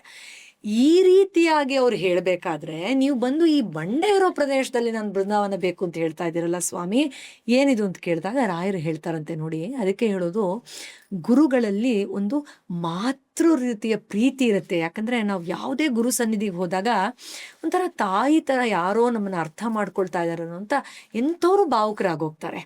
ಅಪ್ಪ ತಂದೆ ಬಂದೆ ನಾನು ಅಂದಾಗ ಅಮ್ಮ ಬಾಚಿ ತಪ್ಪಿದಾಗ ಒಂದು ಏನು ಭಾವ ಬರುತ್ತೋ ಆ ಭಾವ ನಮಗೆ ಗುರುಗಳ ಸನ್ನಿಧಿಯಲ್ಲಿ ಆಗುತ್ತೆ. ಅದಕ್ಕೊಂದು ನಿದರ್ಶನ ಏನು ಅಂತಂದರೆ, ಹೌದಪ್ಪ ವೆಂಕಣ್ಣ, ಹೌದು ಫಲವತ್ತಾದ ಸಾಕಷ್ಟು ಜಾಗಗಳಿದೆ, ಆದರೆ ನನಗೆ ಈ ಬಂಡೆಗಳಿರೋ ಜಾಗನೇ 2 ಕಾರಣಕ್ಕೆ ಬೇಕು. ಒಂದು, ಫಲವತ್ತಾದ ಜಾಗವನ್ನು ಜನರು ಬೇರೆ ಬೇರೆ ಕಾರಣಗಳಿಗೆ ಉಪಯೋಗಿಸ್ಕೊಳ್ಳಿ, ಅದು ವ್ಯವಸಾಯ ಮಾಡೋಕ್ಕಾಗಲಿ ಮತ್ತದಕ್ಕಾಗಲಿ. ನನಗೆ ಬಂಡೆ ಇರೋ, ಯಾವುದಕ್ಕೂ ಪ್ರಯೋಜನ ಬರದೇ ಇರೋ ಜಾಗವೇ ಇರಲಿ. ಅಂದರೆ ನೋಡಿ, ಇವಾಗೆಲ್ಲ ನಾವು ಹೇಗೆ ನೋಡ್ತೀವಿ ಅಂದರೆ, ಕೆಲವೊಬ್ಬರು ರಾಜಕಾರಣಿಗಳು ತಮ್ಮ ವೈಯಕ್ತಿಕ ಲಾಭಕ್ಕೆ ತಾನೇನೋ ಮನೆ ಕಟ್ಕೋಬೇಕು, ಸೈಟ್ ಮಾಡ್ಕೋಬೇಕು ಅಂತ ರೈತರ ಜಾಗವನ್ನು ಒತ್ತುವರಿ ಮಾಡಿಕೊಂಡು ಅವ್ರದ್ದೇನೋ ಪಾಪ ಅದೆಲ್ಲ ಏನೇನೋ ಮ್ಯಾನಿಪ್ಯುಲೇಟ್ ಮಾಡಿ ಅವರ ಭಾವನೆಗಳಿಗೆ ಒಂದು ಸ್ವಲ್ಪ ಕೂಡ ಬೆಲೆ ಕೊಡದೆ ಯಾವ ರೀತಿ ಅನ್ಯಾಯ ಮಾಡಿ ನಾವು ರಾಜಕಾರಣಿಗಳು ಅಂದರೆ ಪ್ರಜೆಗಳ ಒಂದು ಉಪಯೋಗಕ್ಕೋಸ್ಕರ ನಾವು ಇದೀವಿ ಅನ್ನೋ ಥರ ನಾಟಕ ಮಾಡ್ತಾರೆ. ಆದರೆ ನಮ್ಮ ರಾಯರಿಗೂ ಇವ್ರಿಗೂ ಅಜಗಜಾಂತರ ವ್ಯತ್ಯಾಸ ಹೇಗಿದೆ ಅಂದರೆ, ನನ್ನ ಬೃಂದಾವನ ನಾನು ಲೋಕ ಕಲ್ಯಾಣಕ್ಕೆ 700 ವರ್ಷ ಇಲ್ಲಿ ಕೂತಿದ್ರು ಅಲ್ಲೂ ಆ ಜಾಗ ಕೂಡ ಯಾರಿಗೂ ಉಪಯೋಗ ಆಗದಿರೋದೇ ಕೊಡಿ ಸಾಕು ಅಂತ ಹೇಳ್ತಾರೆ. ಅಂದರೆ ಇನ್ನು ಯಾವ ರೀತಿ ಎಷ್ಟು ಆಳವಾಗಿ ಭಕ್ತರ ಬಗ್ಗೆ ಅವರು ಯೋಚನೆ ಮಾಡ್ತಾರೆ ಅನ್ನೋದು ಅದು ಭಾಸ ಆದರೆ ಒಂಥರ ರೋಮಾಂಚನ ಆಗುತ್ತೆ ಅಲ್ವಾ? ಒಂದು. ಎರಡನೇದು, ವೆಂಕಣ್ಣ ನೀನು ಇನ್ನೊಂದು ಕೆಲಸ ಮಾಡಬೇಕಪ್ಪ, ಈ ಜಾಗವನ್ನು ಅಗಿಯಪ್ಪ ಅಂತ ಹೇಳ್ತಾರೆ. ವೆಂಕಣ್ಣವ್ರು ಅಗಿಬೇಕಾದ್ರೆ ಬರೀ ಕಲ್ಲು ಬಂಡೆ. ಹಾಗೆ ಒಂದು ಕ್ಷಣದಲ್ಲಿ ಅವ್ರಿಗೆ ಮೈ ನಡ್ಕ ಬರುತ್ತಂತೆ. ಯಾಕಪ್ಪ ಏನಾಯಿತು ಅಂತ ರಾಯರು ಕೇಳಿದಾಗ, ಸ್ವಾಮಿ ಸ್ವಾಮಿ ಇದು ಬಲಿಪೀಠ ಆಗಿತ್ತು ಅಂತ ಅನಿಸುತ್ತೆ ಸ್ವಾಮಿ, ಈ ಜಾಗ ನೋಡಿದ್ರೆ. ಆಗ ಮುಗುಳುನಕ್ಕು ರಾಯರು ಹೇಳ್ತಾರತ್ತೆ, ಹೌದಪ್ಪ ಹೌದು, ಇದು ಒಂದು ಕಾಲದಲ್ಲಿ ಬಲಿಪೀಠ ಆಗಿತ್ತು. ನಾನು ಪ್ರಹ್ಲಾದ ಆದಾಗ ಇಲ್ಲಿ ಯಜ್ಞಗಳನ್ನು ಮಾಡಿದ್ದೀನಿ ಲೋಕ ಕಲ್ಯಾಣಕ್ಕೋಸ್ಕರ. ಅದೇ ಜಾಗವನ್ನು ನಾನೀಗ ಆಯ್ಕೆ ಮಾಡಿದ್ದೀನಪ್ಪ, ಅದರಿಂದ ಇಲ್ಲೇ ನನ್ನ ಬೃಂದಾವನ ಆಗಬೇಕು ಅಂತ ಹೇಳ್ತಾರೆ. ಬಲಿಪೀಠ ಅಂದ್ರೆ ಅಲ್ಲಿ ಯಜ್ಞಗಳನ್ನ ಮಾಡಿ ಲೋಕ ಕಲ್ಯಾಣಕ್ಕೋಸ್ಕರ ಏನೆಲ್ಲ ಯೋಗ ಸ್ಯಾಕ್ರಿಫೈಸ್. ಹಾ ಎಸ್ ಎಕ್ಸಾಕ್ಟ್ಲಿ ಇದು ಮಾಡಿರ್ತಾರೆ ಯಜ್ಞದಲ್ಲಿ, ಆ ಜಾಗವನ್ನೇ ಮತ್ತೆ ಗುರುತಿಸಿ ಹೇಳ್ತಾರೆ. ಇಲ್ಲಿ ಒಂದು ವಿಶೇಷವಾದ ವಿಷಯವನ್ನು ನಾವೆಲ್ಲರೂ ಸಾಮಾನ್ಯರಾಗಿ ಅರ್ಥ ಮಾಡ್ಕೊಳ್ಬೇಕು ಸರ್. ಏನಂತಂದ್ರೆ, ನಾನು ಯಾವಾಗಲೂ ಹೇಳ್ತಾ ಇರ್ತೀನಿ, ಒಬ್ಬ ವ್ಯಕ್ತಿ ಸಾಮಾನ್ಯದಲ್ಲಿ ಸಾಮಾನ್ಯರು ಇದನ್ನು ಯಾರು ಬೇಕಾದ್ರೂ ಪರೀಕ್ಷೆ ಮಾಡಬಹುದು. ರಾಯರ ಆರಾಧನೆ ಇರಬಹುದು, ಮಂತ್ರಪಠನೆ ಇರಬಹುದು, ಧ್ಯಾನ ಇರಬಹುದು. ಕುಳಿತುಕೊಂಡು ಆ ಜಾಗದಲ್ಲಿ ಅವರ ಆ ಶಕ್ತಿಯನ್ನು ಏನಾದರೂ ಅವ್ರು ಅನುಭವಿಸಿದರೆ, ಅವ್ರ ಮನೆಗೆ ಯಾರೇ ಬರಲಿ ಅಥವಾ 100 ವರ್ಷ ಆದಮೇಲೆ ಅವ್ರ ಆ ಮನೆ ಮಾರಲಿ, ಇಲ್ಲೇನೋ ಒಂಥರ ನನಗೆ ಆಧ್ಯಾತ್ಮಿಕವಾದ ಅನುಭವ ಭಾಸ ಆಗುತ್ತೆ, ಇಲ್ಲೇನೋ ವಿಶೇಷ ಅನಿಸುತ್ತೆ, ಇಲ್ಲಿ ಬಂದ ತಕ್ಷಣ ತಣ್ಣಗನ್ಸುತ್ತೆ, ಸಮಾಧಾನವಾಗಿ ಕೂತ್ಕೋಬೇಕು ಅನಿಸುತ್ತೆ ಅಂತ ಹೇಳ್ತಾರೆ. ಅಂದರೆ ಎಷ್ಟೋ ವರ್ಷಗಳಾಗಿ ಧ್ಯಾನ ಮಾಡಿದ ಆ ಶಕ್ತಿ ಬೇರೆ ಸುಖಗಳ ರೀತಿ ಮಾಯ ಆಗಲ್ಲ, ಅದಲ್ಲೇ ಉಳಿಯುತ್ತೆ, ಅಲ್ಲೇ ಇರುತ್ತೆ, ಅಲ್ಲೇ ಸ್ಥಾಪನೆ ಆಗಿರುತ್ತೆ. ಸೊ ಒಬ್ಬ ವ್ಯಕ್ತಿ ಒಂದು ಜಾಗವನ್ನು ಹೇಗೆ ಎನರ್ಜೈಸ್ ಮಾಡಬಹುದು ಆರಾಧನೆಯ ಮೂಲಕ ಅನ್ನೋದಕ್ಕೆ ಇದೊಂದು ಉದಾಹರಣೆ ಆಗುತ್ತೆ ಅನ್ಸುತ್ತೆ. ಎಷ್ಟೋ ವರ್ಷಗಳಾದ್ಮೇಲೂ ಜನ್ಮ ಜನ್ಮಾಂತರ ನಂತರವೂ ಅಲ್ಲಿ ಆ ಶಕ್ತಿಯನ್ನು ಗುರುತಿಸಿ ಮತ್ತೆ ಅದೇ ಜಾಗದಲ್ಲಿ ಈಗ ಬೃಂದಾವನ ಆಗಿ ಮಂತ್ರಾಲಯ ಆಗಿದೆ ಅನ್ನೋದು ವಿಶೇಷ. ಇಲ್ಲಿ ಒಂದ್ ಕಡೆ ನಿಮ್ಮನ್ನೊಂದು ಪ್ರಶ್ನೆ ಕೇಳಕ್ಕೆ ಇಷ್ಟಪಡ್ತೀನಿ ನಾನು. ಈಗ ನೀವು ಕಾಂತಾರ ಸಿನಿಮಾ ನೋಡಿರ್ಬೋದಲ್ವಾ? ಕಾಂತಾರ ಸಿನಿಮಾಲಿ ಸ್ಟಾರ್ಟಿಂಗ್ ಎಲ್ಲ ಸಿನಿಮಾ ಶುರು ಆದಾಗ ಒಬ್ಬ ರಾಜ ಎಲ್ಲ ಇರುತ್ತೆ ತನ್ನ ಹತ್ರ, ಎಲ್ಲಾನು ಬಿಟ್ಟು ಏನೋ ನೆಮ್ಮದಿ ಬೇಕು, ಶಾಂತಿ ಬೇಕು ಅಂತ ಹುಡ್ಕೊಂಡು ಹೋದಾಗ ಅಲ್ಲಿ ಅವರಿಗೆ ಗುಳಿಗ ದೈವ ಸಿಗೋದು, ಅಲ್ಲಿ ಪಂಜುರ್ಲಿ ದೈವ ಸಿಗೋದು, ಇದೆಲ್ಲಾನು ಇದೆ. ಅಂದ್ರೆ ಆ ರಾಜ ಒಂದು ಸ್ಟೇಟ್ಮೆಂಟ್ ಹೇಳ್ತಾರೆ ಗೊತ್ತಾ, ನನ್ನ ಹತ್ರ ಎಲ್ಲ ಇದೆ ಆದ್ರೆ ಏನೋ ಇಲ್ಲ, ಏನೋ ಜೀವನದಲ್ಲಿ ಇಲ್ಲ ಅಂತ. ಈಗ ಪ್ರತಿಯೊಬ್ರು, ಈಗ ನಿಮ್ಮ ಜೀವನದಲ್ಲೇ ಆಗ್ಬೋದು, ನನ್ನ ಜೀವನದಲ್ಲೇ ಆಗ್ಬೋದು, ಇನ್ನು ನಮ್ಮ ಸ್ನೇಹಿತರು ಪಾಡ್ಕಾಸ್ಟ್ ನೋಡ್ತಿರೋರಾಗ್ಬೋದು, ದೊಡ್ಡ ದೊಡ್ಡ ಜೀವನದಲ್ಲಿ ಯಶಸ್ಸನ್ನ ಕಂಡಂತ ದೊಡ್ಡ ವ್ಯಕ್ತಿಗಳಾಗ್ಬೋದು. ಜೀವನದಲ್ಲಿ ಎಲ್ಲಾನು ಇರುತ್ತೆ, ಆದ್ರೂ ಅದೇನೋ ಒಂದು ಖಾಲಿತನ, ಒಂದು ಎಂಪ್ಟಿನೆಸ್ ಅಂತಿರುತ್ತೆ. ಆ ಎಂಪ್ಟಿನೆಸ್ ಅಂದ್ರೆ ಏನು, ಅದನ್ನ ಹೇಗೆ ಫುಲ್ಫಿಲ್ ಮಾಡ್ಕೊಳ್ಳೋದು? ಆ ಎಂಪ್ಟಿನೆಸ್ಸನ್ನು ತುಂಬ ಜನ ಆಧ್ಯಾತ್ಮಿಕವಾಗಿ ಅರ್ಥ ಮಾಡ್ಕೊಳ್ಳೋ ಪ್ರಯತ್ನ ಮಾಡಿದೆ. ಒಂದು ಹಿಂಸಾಜನಕವಾದ ಮಾನಸಿಕ ಅಸ್ವಸ್ಥತೆ ರೀತಿನೋ, ಕೊರಗಿನ ರೀತಿನೋ, ಬೇಸರದ ರೀತಿನೋ, ಅಥವಾ ಆ ಬೇಸರವನ್ನೇ ಇನ್ನೊಬ್ಬರ ಮೇಲೆ ಹಾಕೋ ರೀತಿನೋ ಮಾಡ್ತಾ ತಮಗೆ ಇರುವ ಸೌಲಭ್ಯಗಳನ್ನೂ ಸಂಪೂರ್ಣವಾಗಿ ಉಪಯೋಗಿಸ್ಕೊಳ್ದೆ ಅಥವಾ ಇತರರ ಪ್ರಯೋಜನಕ್ಕೆ ಬರದೇ ಇರೋ ಥರನೂ ಮಾಡಿ ಇನ್ನೂ ಹೀನಾಯವಾದ ಬದುಕನ್ನು ಬದುಕೋಕೆ ಹೊರಟೋಗ್ತಾರೆ. ಆದರೆ ಆ ಖಾಲಿತನದ ಜೊತೆಯಲ್ಲಿ ಕೂತಾಗ ತೆರೆದುಕೊಳ್ಳುವಂತಹ ಬೆಳಕಿನ ಬಾಗಿಲುಗಳು ಏನಿದೆ, ಅದು ಖಚಿತವಾಗಿ ಒಬ್ಬ ವ್ಯಕ್ತಿಯನ್ನು ಜೀವನೋದ್ಧಾರದ ಕಡೆಗೆ ಕರ್ಕೊಂಡು ಹೋಗುತ್ತೆ. ಯಾಕಂದರೆ ಆ ಖಾಲಿತನದಲ್ಲಿರುವ ರಹಸ್ಯಗಳೇನಿದೆ, ಆ ರಹಸ್ಯಗಳು ನಮ್ಮೊಳಗಿರುವ ಪರಮಾತ್ಮನನ್ನು ಸಂದರ್ಶಿಸಿ, ವಾಸ್ತವದಲ್ಲಿ ನಾನು ಯಾರೂ ಈ ರೀತಿ ಪಾತ್ರದಲ್ಲಿ, ಈ ರೀತಿ ಸಾಧನೆಗೆ, ಈ ರೀತಿ ಸಂಘರ್ಷಗಳಲ್ಲಿ ನಾನು ನನ್ನನ್ನು ಹೇಗೆ ಕಂಡಿಡ್ಕೊಳ್ತಾ ಇದ್ದೀನಿ ಎನ್ನುವಂತಹ ಪರಮ ಸತ್ಯವನ್ನು ಅರ್ಥ ಮಾಡ್ಕೊಳ್ಳೋಕ್ಕೆ ಸಹಾಯ ಮಾಡುವಂತಹ ಒಂದು ಕೊರಗು, ಡಿಸ್ಕಂಟೆಂಟ್ಮೆಂಟ್. ಅದಕ್ಕೆ ಅದು ನಿಮಗೆ ಭಯದ ರೀತಿ ಭಾಸ ಆಗ್ತಾ ಇದೆಯಾ, ಭಯದ ಜೊತೆಯಲ್ಲೇ ಕುಳಿತುಕೊಳ್ಳಿ, ಅದು ಉತ್ತರ ಕೊಡುತ್ತೆ. ಅದು ನಿಮಗೆ ಅಸಮಾಧಾನದ ರೀತಿ ಭಾಸ ಆಗ್ತಾ ಇದೆಯಾ, ಅದ್ರ ಜೊತೆಯಲ್ಲೇ ಕುಳಿತುಕೊಳ್ಳಿ, ಬಾ ಇಲ್ಲಿ ಅಂತ. ಇದಕ್ಕೆ ಬುದ್ಧಿಸ್ಟ್ ಇದರಲ್ಲಿ ಒಂದು ಸುಂದರವಾದ ಕಥೆ ಇದೆ ಸರ್. ಒಬ್ಬರು ಹೀಗೆ ತುಂಬ ದೊಡ್ಡ ಬುದ್ಧಿಸ್ಟ್ ಮಾಂಕು ಒಂದು ಗುಹೆಯಲ್ಲಿ ಕೂತು ತುಂಬ ವರ್ಷಗಳ ಕಾಲ ತಪಸ್ಸು ಮಾಡಿದ್ರಂತೆ. ತಪಸ್ಸು ಮಾಡಿ ಈಗ ನಾನು ಲೋಕ ಕಲ್ಯಾಣಕ್ಕೆ ಊರಿಗೆಲ್ಲ ಹೋಗಿ ಇದರದ್ದು ಕಥೆ ಎಲ್ಲ ನಾನು ಪ್ರವಚನ ಥರ ಮಾಡಬೇಕು ಅಂತ ಹೇಳಿ ಸಾಕಷ್ಟು ವರ್ಷಗಳ ಗುಹೆಯಿಂದ ಹೊರಗಡೆ ಇದ್ರಂತೆ. ಹಿಂದಿರುಗಿ ಬಂದಾಗ ಗುಹೆಗಳೊಳಗಡೆ ಪ್ರೇತ ಪೀಡ ಪಿಚಾಚಿಗಳೆಲ್ಲ ಅಘೋರವಾದಂತಹ ಶಕ್ತಿಗಳೆಲ್ಲ ಆವರಿಸ್ಬಿಟ್ಟಿತ್ತಂತೆ ಗುಹೆ ಒಳಗೆ. ಅಯ್ಯೋ, ನಾನು ತಪಸ್ಸು ಮಾಡಿದಂತಹ ಜಾಗ, ಶ್ರೇಷ್ಠವಾದ ಜಾಗ, ಏನು ಮಾಡೋದು ಈಗ ಅಂತ ಹೇಳಿ ಯೋಚನೆ ಮಾಡಿ ಕೊನೆಗೆ ನೋಡೇ ಬಿಡೋಣ, ನಾನು ತಪಸ್ಸು ಮಾಡಿ ಇಷ್ಟೆಲ್ಲ ಸಿದ್ಧಿ ಪಡೆದ ಮೇಲೆ ಇದನ್ನೆಲ್ಲ ಹೊರ ಹೋಗಕ್ಕೆ ನನಗೆ ಸಿದ್ಧಿ ಇರಲೇಬೇಕಲ್ಲ ಅಂತೇಳಿ ಒಳಗಡೆ ಹೋಗ್ತಾರೆ. ಒಳಗಡೆ ಹೋಗಿ ಸ್ವಲ್ಪ ಹೊತ್ತು ಕೂತ್ಕೋತಾರೆ, ಕಿರಿಕಿರಿ ಕೊಡುತ್ತೆ, ಹಿಂಸೆ ಆಗುತ್ತೆ. ಆಮೇಲೆ ಇವ್ರಿಗೂ ಕೋಪ ಬರೋಕ್ಕೆ ಶುರು ಆಗುತ್ತೆ, ಹೋಗಿ ಅಂತ ಕಿರ್ಚಾಡ್ತಾರೆ, ರೇಗಾಡ್ತಾರೆ. ಅದು ಇದ್ದಕ್ಕಿಂತ ಇನ್ನೂ 10,000 ಪಟ್ಟಷ್ಟು ಇನ್ನೂ ರಾಕ್ಷಸರು, ಅಗೋಚರ ಶಕ್ತಿಗಳು, ನಕಾರಾತ್ಮಕ ಶಕ್ತಿಗಳು ಹೆಚ್ಚಾಗೋದ್ರಂತೆ. ಕೊನೆಗೆ 1-2 ನಿಮಿಷ ಆರಾಮವಾಗಿ ಕುಳಿತುಕೊಂಡು ಕೆಲವೊಂದು ಶಕ್ತಿಗಳಿಗೆ, ಬಾ ನನ್ನ ಜೊತೆ ಊಟ ಮಾಡ್ತೀಯಾ ಅಂತ ಕೇಳಿದ್ರಂತೆ. ಕೇಳಿದ ತಕ್ಷಣ ಅರ್ಧ ಖಾಲಿ ಆಗೋಯ್ತಂತೆ. ಇನ್ನೊಂದಷ್ಟು ನಕಾರಾತ್ಮಕ ಶಕ್ತಿಗಳಿಗೆ ನೀನು ನನಗೇನೋ ಹೇಳಕ್ ಬಂದಿದೆಯಲ್ಲ, ಅದೇನು ತಿಳಿಸು ಬಾ ಅಂದ ತಕ್ಷಣ ಒಂದಷ್ಟು ಮಾಯ ಆಗೋಯ್ತಂತೆ. ಅದರಲ್ಲಿ ಅತ್ಯಂತ ದೊಡ್ಡದಾದ ಒಂದು ರಾಕ್ಷಸ ಇನ್ನೂ ಉಳಿತಂತೆ. ಅದರ ಬಾಯಿನ ತೆಗೆದು ತನ್ನ ತಲೆಯನ್ನು ಅದ್ರ ಒಳಗಡೆ ಇಟ್ಟು, ನಿನ್ನನ್ನು ನುಂಗೋದಾದ್ರೆ ನುಂಗೇ ಬಿಡು, ಬಟ್ ನಾನು ಈ ಸಮಾಧಾನದ ಸ್ಥಿತಿಯಿಂದ ಮಾತ್ರ ಹೊರಗಡೆ ಹೋಗಲ್ಲ ಅಂತ ಹೇಳಿದ ತಕ್ಷಣ ಅದು ಠಕ್ ಅಂತ ಮಾಯ ಆಗೋಯ್ತಂತೆ. ಆಗ ಅವ್ರು ಅದ್ರ ಬಗ್ಗೆ ಬರೀತಾರೆ, ನೀನು ಎಷ್ಟು ಈ ಅಸಮಾಧಾನ, ಭಯ, ಬೇಜಾರು, ನಕಾರಾತ್ಮಕತೆಯಿಂದ ಓಡುವ, ಹೆದರ್ಕೊಳ್ಳುವ ಪ್ರಯತ್ನ ಮಾಡ್ತೀಯೋ, ಅಷ್ಟೇ ಅದು ಅದೇ ಭಯದ ಮೇಲೆ ತನ್ನನ್ನು ತಾನು ಆಹಾರವನ್ನಾಗಿ ಮಾಡಿಕೊಂಡು ಅಲ್ಲಿ ಆರಾಮವಾಗಿ ಕುಳಿತುಕೊಂಡಿರುತ್ತೆ. ಅಂದ್ರೆ ಅದರ ಅಸ್ತಿತ್ವ ಇದ್ರ ಮೇಲೆ. ಹೌದು, ನಮ್ಮ ಭಯ, ನಮ್ಮ ಅಜ್ಞಾನ, ಏನೋ ಇಲ್ಲ ಅನ್ನೋ ಬೇಸರದ ಮೇಲೆ ಅದು ತನ್ನ ಆಹಾರವನ್ನು ಪಡ್ಕೊಳ್ತಾ ಇರುತ್ತೆ. ಯಾವಾಗ ನಾನು ನೀನು ನನ್ನ ಸ್ನೇಹಿತಾನೇ, ನೀನು ನನ್ನ ಶತ್ರು ಅಲ್ಲ, ಈ ಕಷ್ಟ ನನ್ನ ಪರವಾಗೇ ಬಂದಿದೆ, ನನಗೇನೋ ತೋರ್ಸಕ್ಕೆ ಬಂದಿದೆ, ಈ ನೋವು ನನಗೆ ಏನೋ ರಹಸ್ಯವನ್ನ ಭೇದಿಸಿ ನಿಜವಾದ ಪರಮಾನಂದವನ್ನ, ಅಂದ್ರೆ ಈ ಲೌಕಿಕ ಸುಖಗಳನ್ನ ಮೀರಿ ಇರುವ ಸುಖವನ್ನ ತೋರ್ಸಕ್ಕೆ ಬಂದಿದೆ ಅಂತ ಯಾವಾಗ ಅದ್ರ ಜೊತೆ ಕುಳಿತುಕೊಳ್ತೀವೋ, ಆಗ ನಮ್ಗೆ ಆ ರಹಸ್ಯ, ಆ ಪರಮಾನಂದ, ಆ ಆನಂದ ಒಳಗಡೆ ಭಾಸ ಆಗುತ್ತೆ ಅಂತ. ಯಾಕೆ ನಾನು ತುಂಬಾ ಸರಿ ಯಾರಾದ್ರೂ ಮಂತ್ರಾಲಯಕ್ಕೆ ಹೋಗಿದ್ದವ್ರ ಹತ್ರ ಅಥವಾ ಅಲ್ಲಿಗೆ ಹೋದಾಗ ಯಾರ ಹತ್ರ ಕೇಳಿದ್ರು, ನನಗೆ ನೆಮ್ಮದಿ ಸಿಗತ್ತೆ, ಇಲ್ಲಿ ನೆಮ್ಮದಿ ಸಿಗತ್ತೆ. ಆ ಪದನ ಎಷ್ಟು ಹೈಲೈಟ್ ಮಾಡ್ತಾರೆ ಅಂದ್ರೆ, ಈಗ ನೀವು ಕೆಲವೊಂದು ದೇವಸ್ಥಾನಕ್ಕೆ ಹೋದ್ರೆ, ಈಗ ಹಣದ ಸಮಸ್ಯೆ ಇದ್ರೆ ಒಂದ್ ದೇವಸ್ಥಾನಕ್ಕೆ, ಆರೋಗ್ಯ ಇದ್ರೆ ಒಂದ್ ದೇವಸ್ಥಾನಕ್ಕೆ ಹಂಗೆಲ್ಲ ಹೋಗ್ತಾರೆ. ಆದ್ರೆ ಮಂತ್ರಾಲಯ ಎಂತ ಪವರ್ಫುಲ್ ಪ್ಲೇಸ್ ಅಂದ್ರೆ, ನಿಮಗೆ overall you will be taken care ಅಂತ. ಹೌದು, ಅಬ್ಸಲ್ಯೂಟ್ಲಿ. ಅಂದ್ರೆ ಯಾವುದನ್ನ ನಾವು ಶತಪ್ರಯತ್ನ ಮಾಡಿ ಎಷ್ಟೆಲ್ಲ ಸಂಪತ್ತು, ಆಸ್ತಿ ಅಥವಾ ಸಂಬಂಧಗಳು, ಹೆಸರು, ಕೀರ್ತಿ ಮಾಡಿ ಆ ಕ್ಷಣ ಮಾತ್ರದಲ್ಲೂ ಆ ಆಳವಾದ ಶಾಂತಿ ಭಾಸ ಆಗಿರಲ್ವೋ, ಅದನ್ನ ತತ್ಕ್ಷಣಕ್ಕೆ ಅಲ್ಲಿ ಕಾಲಿಟ್ಟ ತಕ್ಷಣವೇ ರಾಯರಿದ್ದಾರೆ ಅನ್ನೋ ಭಾವನೆಯಲ್ಲಿ ಅವರು ನಮಗೆ ದಯಪಾಲಿಸ್ತಾರೆ. ಅವರು ಆ ತಪೋಶಕ್ತಿಯಲ್ಲಿ ಅನುಭವಿಸಿದಂತಹ ಆ ಒಂದು ಕೃಪೆಯನ್ನು ನಮಗೆ ಅಲ್ಲಿ ಹರಡ್ತಾ ಇದ್ದಾರೆ. ಅವ್ರು ಕುಳಿತುಕೊಂಡಿರೋದೇ ಆ ಒಂದು ವಿಚಾರವಾಗಿ. ನಾನು ಇನ್ಫ್ಯಾಕ್ಟ್ ಬೃಂದಾವನ ಪ್ರವೇಶ ಮಾಡೋಕ್ಕಿಂತ ಮುಂಚೆ ನಾನಿದ್ದೀನಿ, ನೀವ್ಯಾರು ಹೆದರ್ಕೊಳ್ಬೇಡಿ ಅಂತ ಆ ವಿಚಾರಗಳನ್ನು ಹೇಳಿಯೇ ಅವರು ಪ್ರವೇಶ ಮಾಡ್ತಾರೆ. ಅದರಿಂದ ಅವರು ನಮಗೋಸ್ಕರವೇ, ನಮ್ಮ ಉದ್ಧಾರಕ್ಕೋಸ್ಕರವೇ ಅಲ್ಲಿ ಕೂತಿರೋದ್ರಿಂದ ಯಾರ್ಯಾರು ಯಾವ ಯಾವ ಒಂದು ಯಾಚನೆಗೆ, ಆಸೆಗೆ ಅಥವಾ ಕಷ್ಟ ಪರಿಹಾರಕ್ಕೆ ಹೋಗ್ತಾರೋ ತತ್ಕ್ಷಣವೇ ಅದಕ್ಕೆ ಅವರು ಆ ಬೆಳಕಿನ ಮಾರ್ಗವನ್ನು ತೋರಿಸ್ತಾರೆ. ಅದರಿಂದ ಒಂದು ನಿರಾಳವಾದ ಶಾಂತಿ. ಅಂದರೆ ಎಂತಹ ಶಾಂತಿ ಅಂದರೆ, ನಾನು ಯಾವಾಗಲೂ ಹೇಳ್ತಾ ಇರ್ತೀನಿ, ಗುರುಗಳ ಸನ್ನಿಧಿಯಲ್ಲಿ ಯಾವ ಥರ ಶಾಂತಿ ಅಂದರೆ, ಇದುವರೆಗೂ ನಿಮಗೆ ಆ ಥರದ ಶಾಂತಿ ಅನುಭವಕ್ಕೆ ಬಂದಿರಲ್ಲ, ಆ ಥರದೊಂದು ಶಾಂತಿ. ಮತ್ತೊಮ್ಮೆ ನೀವು ರಾಯರ ಸನ್ನಿಧಿಗೆ ಹೋದಾಗ ಇದುವರೆಗೂ ಇಷ್ಟು ಆಳವಾದ ಶಾಂತಿ ಸಿಕ್ಕಿರಲಿಲ್ಲ, ಆ ಥರದ ಉನ್ನತ ಶಾಂತಿ, ಅಂಥ ಒಂದು ಆಳವಾದ ಶಾಂತಿ ಅನುಭವ ನಮಗೆ ಆಗುತ್ತೆ ಅಂತ. ರಾಯರ ಮತ್ತೊಬ್ರು ಪರಮ ಭಕ್ತರು, ಶಿಷ್ಯರು ಅವರೇ ಅಪ್ಪಣ್ಣ ಆಚಾರ್ಯರು.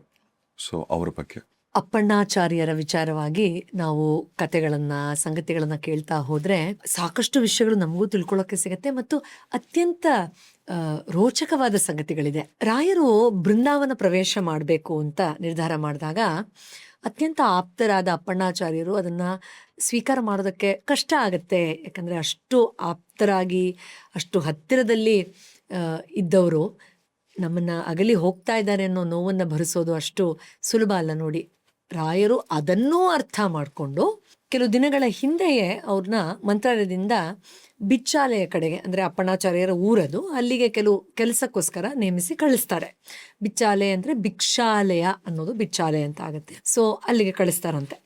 ಅಪ್ಪಣ್ಣಾಚಾರ್ಯರು ಗುರುಗಳ ಆದೇಶದ ಮೇರೆಗೆ ಆ ಕೆಲಸವನ್ನು ಮುಗಿಸೋಕ್ಕೋಸ್ಕರ ಹೋಗ್ತಾರೆ. ಆದರೆ ಅಲ್ಲಿ ಕೆಲಸ ನಾನಾ ಕಾರಣಗಳಿಂದ ವಿಳಂಬ ಆಗತ್ತೆ. ಮತ್ತು ಇನ್ನೇನು ಬೆಳಗ್ಗೆ ರಾಯರು ಬೃಂದಾವನ ಪ್ರವೇಶ ಮಾಡ್ತಾ ಇದ್ದಾರೆ ಅಂತ ತಿಳಿದು ಧಾವಿಸಿ ಓಡೋಡಿ ಬರ್ತಾರೆ. ತಡ ಆಗೋಗತ್ತೆ, ನಾನು ರಾಯರು ಬೃಂದಾವನ ಪ್ರವೇಶ ಮಾಡೋದನ್ನು ನೋಡ್ಬೇಕಲ್ಲ ಅಂತ. ಆದ್ರೆ ಏನೋ ವಿಚಿತ್ರ, ಅವತ್ತು ಅವರು ಆ ಬಿಚ್ಚಾಲೆ ಕಡೆಯಿಂದ ತುಂಗಾ ತೀರದ ಕಡೆಗೆ, ಯಾಕಂದ್ರೆ ಅದನ್ನ ದಾಟಿ ಬರ್ಬೇಕಲ್ಲ ಮಂತ್ರಾಲಯಕ್ಕೆ ಬರೋಕೆ, ತುಂಬಾ ಆಯಾಸ ಆಗೋಗಿರುತ್ತಂತೆ. ಮೂರ್ಛೆ ಬಿದ್ಬಿಡ್ತೀನಿ ಅನ್ನೋಷ್ಟು ಆಯಾಸ ಆಗಿರುತ್ತೆ. ಅಲ್ಲಿ ಬಂದು ನೋಡಿದ್ರೆ ಆಶ್ಚರ್ಯ ಏನು ಅಂತಂದ್ರೆ, ಮಂತ್ರಾಲಯದಿಂದ ಬಿಚ್ಚಾಲೆಗೆ ಬರಬೇಕಾದ್ರೆ ತುಂಗಾ ನದಿ ಸುಮಾರಾಗಿ ಹರಿತಾ ಇತ್ತು, ದಾಟ್ಕೊಂಡು ಹೋಗೋ ಅಷ್ಟೇ ಪ್ರಮಾಣದಲ್ಲಿ. ಆದರೆ ಮತ್ತೆ ಬಿಚ್ಚಾಲೆಯಿಂದ ಮಂತ್ರಾಲಯಕ್ಕೆ ಹೋಗಬೇಕು ಅಂತ ಆತುರದಲ್ಲಿ ಓಡೋಡಿ ಬಂದಾಗ ಜೋರಾಗಿ ಪ್ರವಾಹ ಉಕ್ಕಿ ಉಕ್ಕಿ ಹರಿತಾ ಇದೆ. ಈ ಪ್ರವಾಹ ಇಷ್ಟು ಪ್ರಮಾಣದಲ್ಲಿ ಉಕ್ಕಿ ಹರಿತಾ ಇದೆಯಲ್ಲ, ತುಂಗಾ ಏನಿದು ಮಾಯೆ ಅಂತ ಅವರು ದುಃಖಕ್ಕೆ ಒಳಗಾಗ್ತಾರೆ. ಯಾಕಂದ್ರೆ ಅಲ್ಲಿ ತಡ ಆಗ್ತಾ ಇದೆ, ರಾಯರು ಬೃಂದಾವನ ಪ್ರವೇಶ ಮಾಡಿಬಿಡ್ತಾರೆ.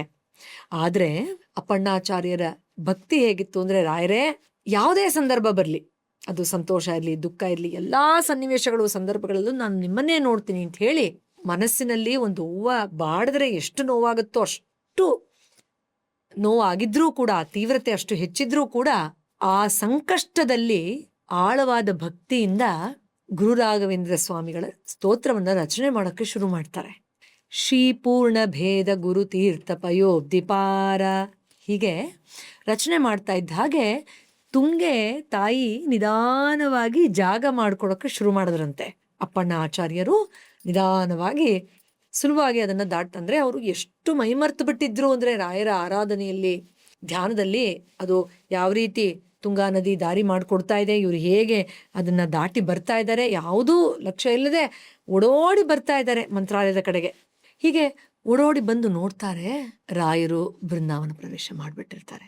ಅವರ ನೋವು ಮುಗಿಲು ಮುಟ್ಟಿತು ಅಂತ ಹೇಳ್ತಾರಲ್ಲ, ಆ ರೀತಿ ಅಯ್ಯೋ ನಾನು ಎಂಥ ಪಾಪಿ, ಪಾಪಿಗಳಲ್ಲಿ ಪಾಪಿ ನಾನು.